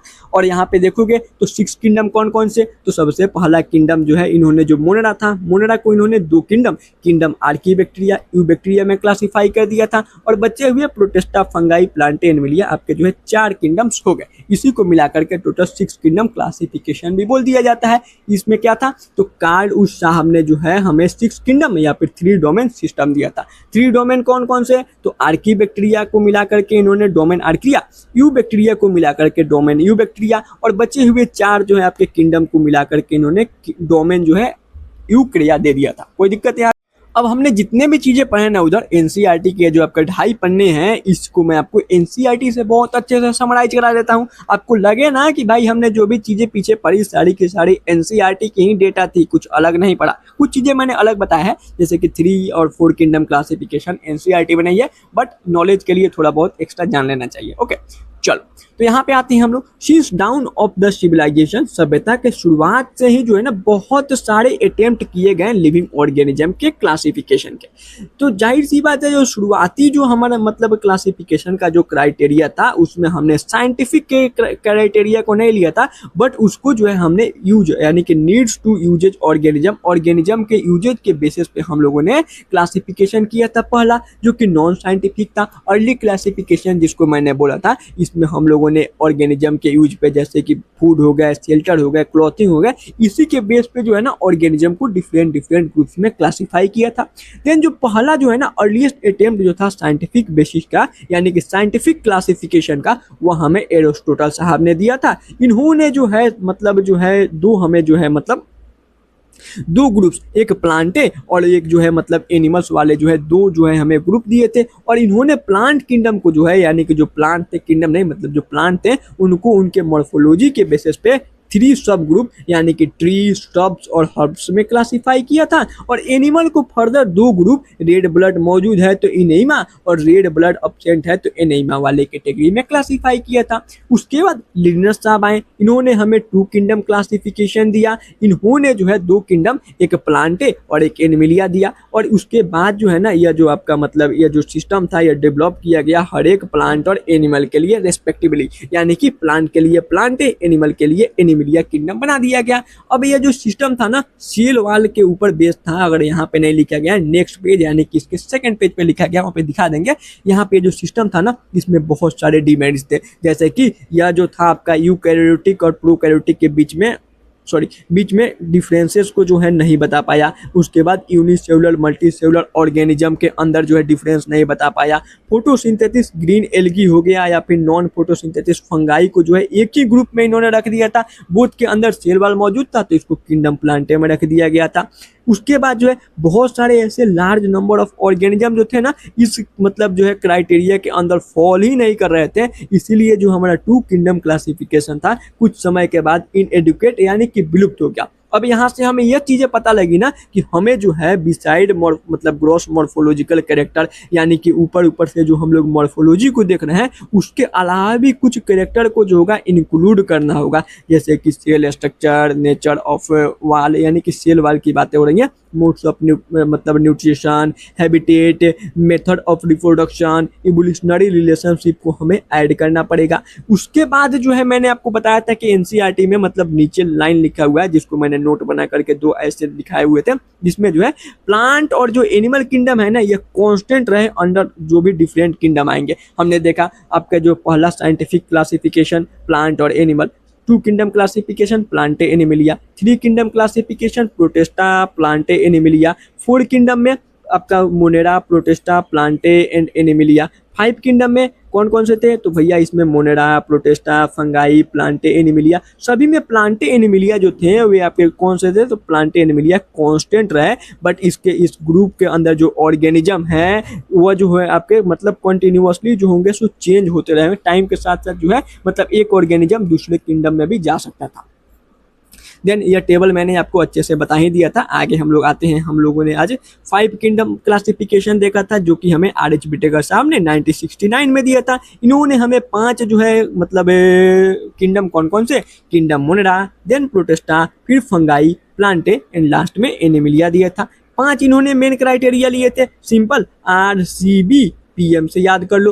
R से हो गया रिप्रोडक्शन, C से हो गया सेल स्ट्रक्चर, B से हो गया बॉडी ऑर्गेनाइजेशन, P से फाइलोजेनेटिक रिलेशनशिप, M से मोड्स ऑफ रिप्रोडक्शन मतलब modes of nutrition, modes of nutrition. एक भी पॉइंट छूटा नहीं। चलो उसके बाद हम लोगों ने जो है 3 डोमेन सिस्टम को देखा था जो कि हमें कार्ल जो है वुश साहब ने दिया था। इसको जो है हम लोग जो है 6 किंगडम क्लासिफिकेशन के नाम से भी जानते हैं। इन्होंने जो है किंगडम मोनेरा को 2 डोमेन के अंदर, एक जो है डोमेन आर्किया और एक डोमेन यूबैक्टीरिया के अंदर क्लासिफाई कर दिया। रिमेनिंग जो आपके यूकैरियोटिक किंगडम थे उनको जो है 3 डोमेन सिस्टम यानी कि मतलब 3rd डोमेन यानी कि डोमेन यूकैरिया में रखा था। देखो यहाँ पे देखो किंगडम मोनेरा जो है प्रोकैरियोट्स में आ गया और बचे हुए जो हमारे 4 यहाँ पे जो किंगडम है, kingdom Protista, fungi, Plantae, Animalia, ये आपके यूकैरियोटिक थे। तो इनको मिलाकर के एक डोमेन जो है यूकैरिया बना दिया और मोनेरा को जो है एक आर्कीबैक्टीरिया यानी कि डोमेन आर्किया और एक जो है डोमेन यूबैक्टीरिया के अंदर क्लासिफाई कर दिया था। ठीक है, और इसको हम लोग जो है 6 किंगडम क्लासिफिकेशन के नाम से भी जानते हैं और डिटेल में हम लोग हायर क्लासेस में यानी कि आगे पढ़ते हैं। चलो अब यहाँ पे देखो वही जो बात मैंने बोला था ना 2 किंगडम में जो है शेल वाल का यूज किया गया था, यहाँ पे बोला गया अर्ली जो क्लासिफिकेशन का सिस्टम था उसमें बैक्टीरिया, ब्लू ग्रीन एल्गी यानी कि cyanobacteria, fungi, mosses, fern, gymnosperm and angiosperm को प्लांटे के अंदर रखा गया था क्योंकि इसमें हम लोगों ने जो है सेल वाल को जो है कैरेक्टरिस्टिक माना था और जिस भी ऑर्गेनिज्म के अंदर सेल वाल मौजूद था उसको प्लांटे में डाल दो, जिसमें सेल वाल एब्सेंट उसको एनिमिलिया वाले किंगडम में डाल दो। तो इसी के मतलब इसी क्राइटेरिया के थॉट में जो है हम लोगों ने प्रोकैरियोटिक बैक्टीरिया जैसे कि साइनोबैक्टीरिया हो गए उसको अदर ग्रुप यूकैरियोटिक के साथ रख दिया था, यानी कि प्रोकैरियोटिक बैक्टीरिया को हम लोगों ने फंगाई या फिर हायर प्लांट के साथ रख दिया था जिसमें जो है सेल वाल मौजूद थे। उसके बाद यूनिसेलुलर ऑर्गेनिज्म और मल्टीसेलुलर ऑर्गेनिज्म को एक साथ रख दिया गया था जिसमें क्लमाइडोमोनाज जो थे यूनिसेलुलर हो गए, स्पाइरोगाइडा आपका जो हो गया मल्टीसेलुलर एल्गी हो गया। इन दोनों को हम लोगों ने एल्गी वाले कैटेगरी में यानी कि प्लांट वाले में रख दिया क्योंकि दोनों के अंदर सेल वाल मौजूद था। उसके बाद यहाँ पे डिफरेंस भी नहीं बताया गया है आपका हेटरोट्रोपिक जैसे कि आपके फंगाई हो गए और ऑटोट्रोपिक ग्रीन प्लांट हो गए, इनको भी हमने सेम ही जो है ग्रुप में रख दिया था। लेकिन यहाँ पे देखेंगे तो इनके मोड्स ऑफ रिप्रोडक्ट मतलब मोड्स ऑफ न्यूट्रिशन के साथ साथ जो है इनके सेल वाल के कंपोजिशन में भी डिफरेंट होता है। जैसे कि फंगाई का सेल वाल काइटिन का बना हुआ होता है और उसके बाद जो अगर हम लोग देखें तो ग्रीन प्लांट जो हो गए उनका जो है सेल वाल आपका जो है सेलुलोज का बना हुआ होता है। उसके बाद यही जो है मतलब सच जो है कैरेक्टरिस्टिक को कंसीडर किया गया। फंगाई को जो है एक सेपरेट किंगडम फंगाई में डाल दिया गया। ऑल जो प्रोकैरियोटिक ऑर्गेनिज्म थे उनको किंगडम मोनेरा में डाल दिया गया। जो यूनिसेलुलर यूकैरियोटिक ऑर्गेनिज्म थे उनको किंगडम प्रोटेस्टा में डाल दिया गया। किंगडम प्रोटेस्टा जो था इसी के अंदर जो है क्लमाइडोमोनाज हो गए, क्लोरेला हो गए जो कि पहले जो है एल्गी के अंदर प्लांटे किंगडम में आ रहे थे। वो तो जो है क्योंकि इनके पास सेल वाल मौजूद था उसी के अलावा जो है आपके जो पैरामीशियम और जो अमीबा थे या अर्लीस्ट मतलब क्लासिफिकेशन में यानी कि 2 किंगडम क्लासिफिकेशन में एनिमल किंगडम में आ रहे थे क्योंकि इनमें सेल वाल जो था अब्सेंट था। अब इनको जो है ना एक साथ जो है मतलब जो है हम लोगों ने किंगडम जो है किसके अंदर तो प्रोटेस्टा के अंदर रख दिया था। यानी कि देखो यहाँ पे किंगडम प्रोटेस्टा इनको एक साथ लेकर के आई, क्लमाइडोमोनाज, क्लोरेला, उसके बाद यहाँ पे पैरामीशियम, अमीबा को, क्योंकि ये सारे के सारे यूनिसेलुलर और यूकैरियोट थे और इसके अकॉर्डिंग अब ये लोग जो है मतलब प्लांटे और एनिमिलिया मतलब पार्ट नहीं होंगे, अब ये लोग किंगडम प्रोटेस्टा के पार्ट होंगे। तो put together organism in earliest classification we are placed in different kingdom, यानी कि पहले जिस किंगडम में जो है जो ऑर्गेनिज्म था उसको हम लोग डिफरेंट किंगडम में भी प्लेस कर सकते हैं क्योंकि यहाँ पे क्राइटेरिया ऑफ क्लासिफिकेशन चेंज हो चुका है। और ऐसा जो मतलब ये जो काइंड ऑफ चेंजेस है ये फ्यूचर में भी देखने को मिलेंगे टू, क्योंकि इससे हमारा मतलब जो है इम्प्रूवमेंट किया जाएगा अंडरस्टैंडिंग के बारे में, मतलब जो है हम लोग जो है ना अच्छे से समझ सके, बेटर वे में समझ सके, इवोल्यूशनरी रिलेशनशिप को जो है समझे, उनके कैरेक्टर को समझने के लिए हम लोग जो है उनको अलग अलग किंगडम में जो है फर्दर जो है क्लासिफाई कर सकते हैं, उनको एक किंगडम से दूसरे किंगडम में फ्यूचर में भी डाल सकते हैं। और ओवर द टाइम, मतलब ओवर टाइम, आगे भी समय के साथ an attempt has been made to evolve classification system, यानी कि बहुत सारे अटेम्प्ट अब भी किए जा रहे हैं अपने क्लासिफिकेशन सिस्टम को अटेम्प्ट मतलब जो है इवॉल्व करने के लिए, जिसमें हम लोग केवल नॉट ओनली मॉर्फोलॉजी को ही नहीं, उसके physiology, reproductive similarities, but also उनके फाइलोजेनेटिक यानी कि इवोल्यूशनरी रिलेशनशिप को भी बहुत डिटेल में जो है जानेंगे। और फर्दर जो होगा हमें आगे भी जो है इसमें यानी कि जो 5 किंगडम सिस्टम है, आगे भी जो है कुछ इसमें नए नए क्राइटेरिया जुड़ते जाएंगे, क्योंकि जनरल सी बात है ना, 1969 अभी नया ब्रांच है यार, इसमें और भी बहुत सारे रिसर्चेज अभी हो रही होंगी, अभी चल रही होंगी, आगे जो होगा फर्दर ये सारी चीज़ें जो है हमें देखने को मिलेंगी। बस आज हमने इतना ही चीज़ें पढ़ा था। किंगडम मोनेरा कल मैं आपको डिटेल में बताऊंगा। अब रही बात की आज हमने जो भी चीज़ें आपको बताया उसका एक शॉर्ट नोट्स भी करवा दूँ, जिससे कि आपको भी मतलब लगे कि हाँ भैया आज जो भी चीज़ें पढ़ा एक जगह पे स्थिर मिल जाए। देखो आज मैंने आपको कुछ नहीं बताया। सबसे पहले हम लोगों ने क्लासिफिकेशन बायोलॉजी का डेफिनेशन समझा था, मतलब बायोलॉजिकल क्लासिफिकेशन का मतलब डेफिनेशन समझा था, जिसमें हम लोग जो है ना लिविंग ऑर्गेनिज्म को डिफरेंट डिफरेंट ग्रुप्स या फिर कैटेगरी में क्लासिफाई कर रहे थे, उनके जो है मतलब ऑब्जर्वेबल, इजीली ऑब्जर्वेबल कैरेक्टर के बेसिस पे। ओके, देन उसके बाद हम लोगों ने अर्ली क्लासिफिकेशन देखा। अर्ली मैन ने जो हमें दिया था, ये जो बेस्ड था यूजेज ऑफ ऑर्गेनिज्म या फिर यूजेज ऑफ थिंग्स के ऊपर, हम लोग कैसे कैसे दूसरे ऑर्गेनिज्म को यूज कर रहे थे, उसी के बेसिस पे हमारा जो है अर्ली जो है क्लासिफिकेशन बेस्ड था, जो कि नॉन साइंटिफिक था। जनरल सी बात है, इसमें कोई साइंटिफिक रीजनिंग लॉजिक नहीं लगा था। उसके बाद पहला साइंटिफिक क्लासिफिकेशन हमें एरिस्टोटल साहब ने दिया। इन्होंने धरती पे जितने भी ऑर्गेनिज्म थे उनको दो ग्रुप, प्लांट्स और एनिमल के अंदर क्लासिफाई कर दिया। प्लांट को जो है उनके मॉर्फोलॉजी के बेसिस पे 3 सब ग्रुप, हर्ब्स, श्रब्स और जो है आपके ट्री यानी कि श्रब्स, हर्ब्स और ट्री के अंदर क्लासिफाई कर दिया। और एनिमल को मतलब एनिमल में देखा अगर रेड ब्लड प्रेजेंट है या फिर एब्सेंट है तो उसके बेसिस पे, प्रेजेंट है तो एनीमा, एब्सेंट है तो इनेमा वाले कैटेगरी में क्लासिफाई कर दिया। इसके भी बहुत सारे डिमेरिट थे, इसीलिए उसको सॉल्व करने के लिए हमारे पास 2 किंगडम क्लासिफिकेशन आया, जो कि हमें केवलस लिनियर साहब ने दिया था। इन्होंने जो है बेसिस लिया था क्लासिफिकेशन का present and absence of cell wall, यानी कि सेल वाल मौजूद है तो प्लांटे में डाल दो, cell wall present kingdom Plantae में डालो, cell wall absent kingdom Animalia में डालो। अब यहाँ पे भी जो है इनके भी बहुत सारे लिमिटेशंस थे। इन्होंने जो है मतलब बहुत मतलब इसमें भी बहुत सारे लिमिटेशन थे, जैसे कि इन्होंने प्रोकैरियोट्स यूकैरियोट के बीच में मतलब डिफरेंसेस को नहीं बताया। यूनिसेलुलर मल्टीसेलुलर ऑर्गेनिज्म एक साथ रख दिए, फोटोसिंथेटिक नॉन फोटोसिंथेटिक ऑर्गेनिज्म एक साथ रख दिए। मेनी ऑर्गेनिज्म जो थे इनके जो है क्लासिफिकेशन के क्राइटेरिया में फिट भी नहीं बैठ रहे थे, जैसे कि हमारा लाइकेन महाराज थे या फिर माइकोप्लाज्मा थे, तो इसको सेल वाल के प्रेजेंट में कहाँ डालोगे यार, समझ रहे हो। इसीलिए हमें अब नए क्राइटेरिया की आवश्यकता पड़ी, जैसे कि मतलब सेल स्ट्रक्चर हो गया, बॉडी ऑर्गेनाइजेशन हो गया, मोड्स ऑफ न्यूट्रिशन हो गए, रिप्रोडक्शन, यहाँ पे मेथड ऑफ रिप्रोडक्शन लिखा था एनसीईआरटी में, हैबिटेट हो गया, फाइलोजेनेटिक रिलेशनशिप हो गया, इवोल्यूशनरी रिलेशनशिप हो गया, इनको भी अब हमें क्राइटेरिया के तौर पे ऐड करना होगा, तब जाकर के बेटर हम लोग क्लासिफिकेशन कर सकते थे। देन उसके बाद हम लोगों ने देखा 3 किंगडम क्लासिफिकेशन, जो कि हमें हेक्कल साहब ने दिया था, और इन्होंने किंगडम प्रोटेस्टा को पहली बार इंट्रोड्यूस किया था। इसके सारे के सारे मेंबर यूनिसेलुलर और यूकैरियोट्स थे। देन 3 किंगडम सिस्टम के बाद हम लोगों ने 4 किंगडम क्लासिफिकेशन देखा था, जो कि कोपलैंड साहब ने हमें दिया था। फोड़ाफाड़ी करेंगे तो पुलिस आएगा, पुलिस यानी कि कोप, तो 4 किंगडम कोपलैंड साहब ने दिया था। इन्होंने जो है किंगडम मोनेरा को पहली बार इंट्रोड्यूस कराया था, और इसके सारे के सारे मेंबर यूनिसेलुलर और प्रोकैरियोट्स थे। देन उसके बाद आज का मेन टॉपिक हम लोगों ने देखा 5 किंगडम क्लासिफिकेशन, जो कि आर.एच. विटेकर साहब ने 1969 में हमें दिया था। इन्होंने 5 किंगडम कौन कौन से, kingdom Monera, Protista, fungi, Plantae और एनिमिलिया दिया था। और सबसे मेन बात, इन्होंने जो है फंगाई के ऊपर जो है किंगडम फंगाई पे ज़्यादा काम किया था। इन्होंने टोटल 5 मेन क्राइटेरिया, आर से भी पीएम लिया था। आर से रिप्रोडक्शन, सी से सेल स्ट्रक्चर, बी से बॉडी ऑर्गेनाइजेशन, पी से फाइलोजेनेटिक रिलेशनशिप और एम से हो गया मोड्स ऑफ मतलब न्यूट्रिशन को इन्होंने क्राइटेरिया लिया था क्लासिफिकेशन का।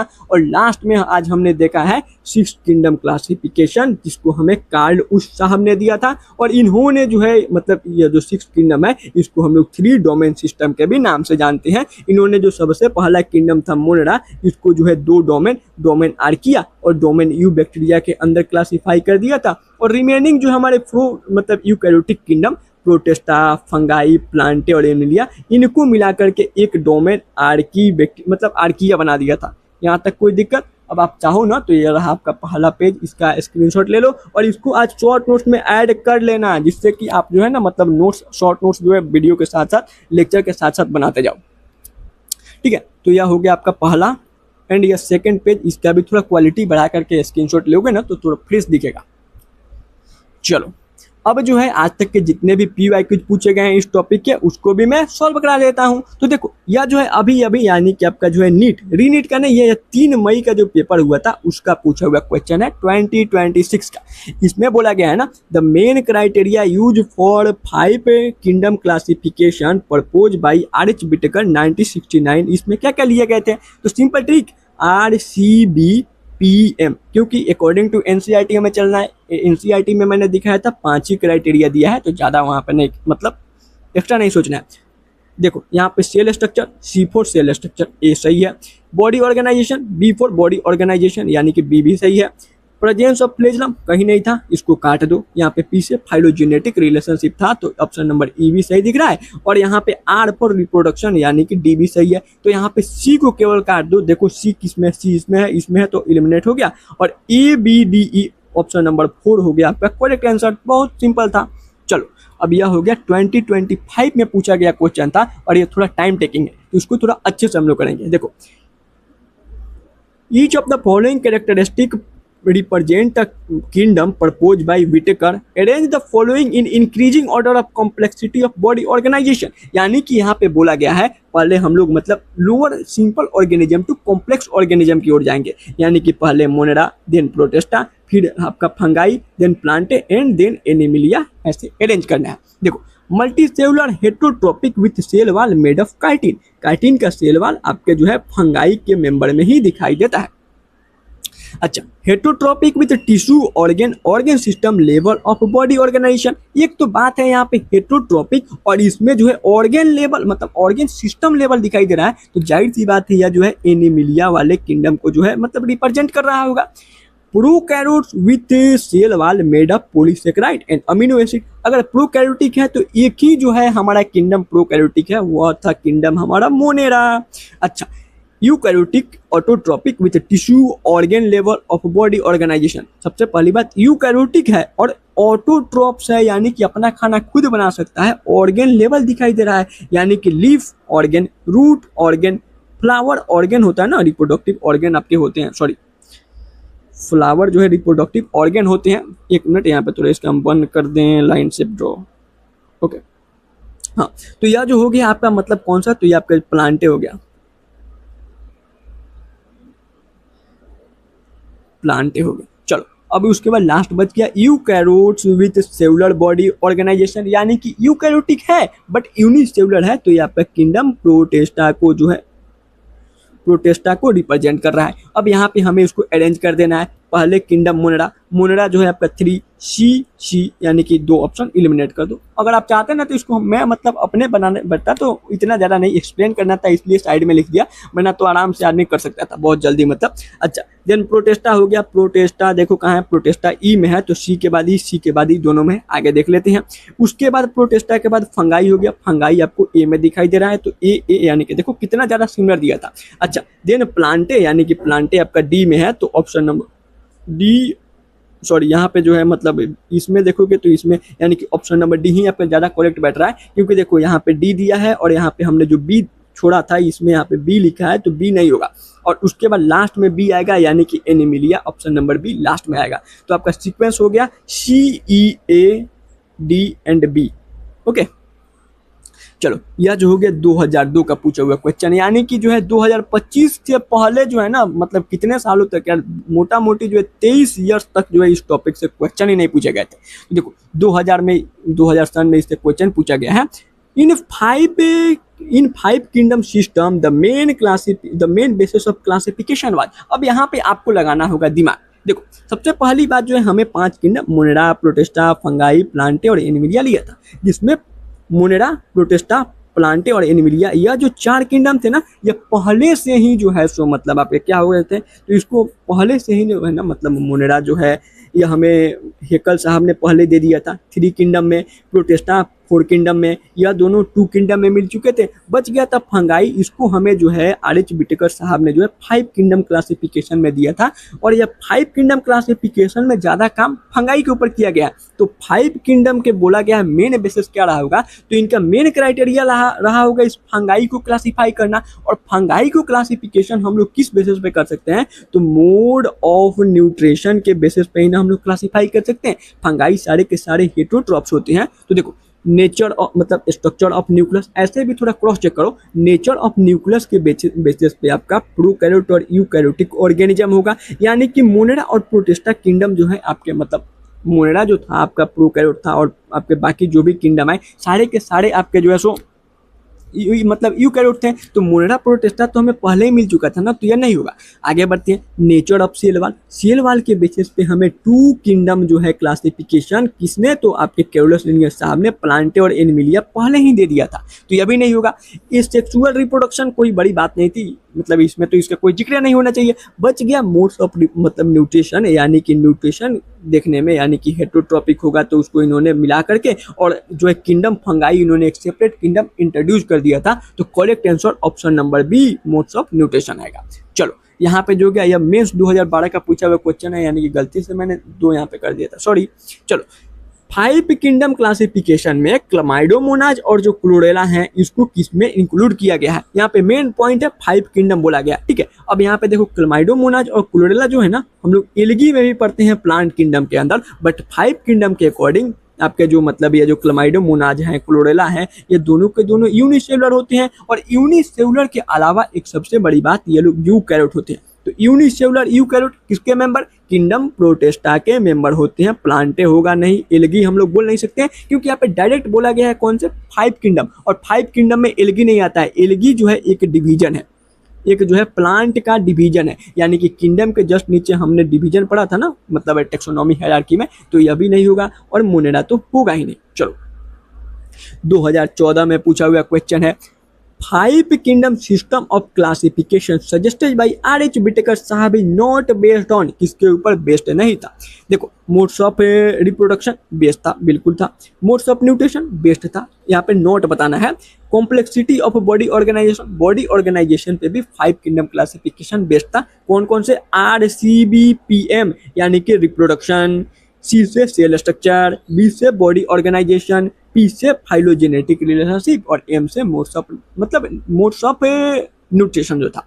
अच्छा ऑप्शन नंबर ए देखोगे तो यही बचा हुआ डायरेक्ट एलिमिनेशन से भी हमारा आ जाता, बट देख लेते हैं क्या है। Presence and absence of well defined nucleus, देखो वेल डिफाइंड न्यूक्लियस यानी कि जनरल सी बात है प्रोकैरियोट्स और यूकैरियोटिक ऑर्गेनिज्म, या जो है हमारे मतलब आर.एच. विटेकर साहब ने इसको नहीं लिया था। तो ऑप्शन नंबर ए हो गया करेक्ट। ओके तो देखो अभी तक इस टॉपिक से आज तक केवल 5 ही जो है मतलब क्वेश्चन पूछे गए थे आपके मतलब नीट के एग्जामिनेशन में, या फिर उसके पहले all India pre medical test. तो मैंने 5 के 5 आपको क्वेश्चन कराए। अब आप जो है ना कमेंट सेक्शन में बताना कि आपने 5 क्वेश्चन को कितने मिनट में कर लिया, कितना समय लगा, या फिर 5 आपसे आसानी से हुए कि नहीं। और आपको मैंने देखो यहाँ पे जो है सबसे पहले नोट्स भी लिखा दिया, नोट्स कराने के बाद आपको NCERT भी अच्छे से बताया, NCERT के बाद मैंने शॉर्ट नोट्स भी आपको दे दिया, जिससे कि आप हर एक टॉपिक को दोबारा अगर आपको पढ़ना हो तो फिर से इतना ज़्यादा बड़ा लेक्चर देखना ना पड़े, या फिर से आपको NCERT या फिर अपना नोट्स ना पढ़ना पड़े, ठीक है। और देन उसके बाद मैंने आपको जितने भी PYQs थे सारे के सारे PYQs मैंने करा दिए। अब इसके बाद जो है किंगडम मोनेरा के अंदर ज़्यादा PYQs हैं, प्रोटिस्टा के अंदर ज़्यादा PYQs हैं, तो वहाँ से ज़्यादा क्वेश्चन बने हैं, तो हम लोग वहाँ के भी क्वेश्चन को सॉल्व कर रहे होंगे डिटेल में। अभी आपको करना क्या है, आपने अगर मतलब नोट्स साथ साथ बनाया है तो एक प्लीज अपने इंड से काम करना, NCERT को जो है अपने इंड से एक बार पढ़ना, देन बैठ करके शॉर्ट नोट्स का जो स्क्रीनशॉट लिया है उसको लिखना। इससे यह फायदा होगा ना, क्योंकि देखो शॉर्ट नोट्स किसके लिए, तो हम लोग अपने लिए अपने रिवीजन के लिए करते हैं, ना कि दूसरे के रिवीजन के लिए। तो शॉर्ट नोट्स मैंने अपने मतलब मैं अपने सोच से उसको बनाया, आप उसको जैसा चाहो वैसा जो है मॉडिफाई कर सकते हो। तो अगर आप NCERT पढ़ोगे आप वहाँ से थोड़ा और मतलब जाहिर सी बात है ना कि आपने चैप्टर बढ़िया से पढ़ लिया तो आपको जो है क्लियरिटी आ गई होगी, इस टॉपिक को ऐसे सोचना है, यह टॉपिक यहाँ NCERT में लिखा है। तो यहाँ से आप लोग जो है ना शॉर्ट नोट्स को और बेहतरीन बना सकते हो अगर आप अपने इंड से भी NCERT को पढ़ लेते हो, तो जिससे कि आपका कॉन्सेप्ट क्लियरिटी भी ज़्यादा बढ़ेगा। समझ रहे हो ना, शॉर्ट नोट्स बनाने से यह होगा कि आप जो टॉपिक है मतलब अच्छे से समझ पाओगे। ओके तब तक के लिए बाय बाय, मिलते हैं कल, यानी कि कल अपना पहला किंगडम मोनारा को बहुत डिटेल में पढ़ने वाले हैं हम लोग। तब तक के लिए बाय बाय, सी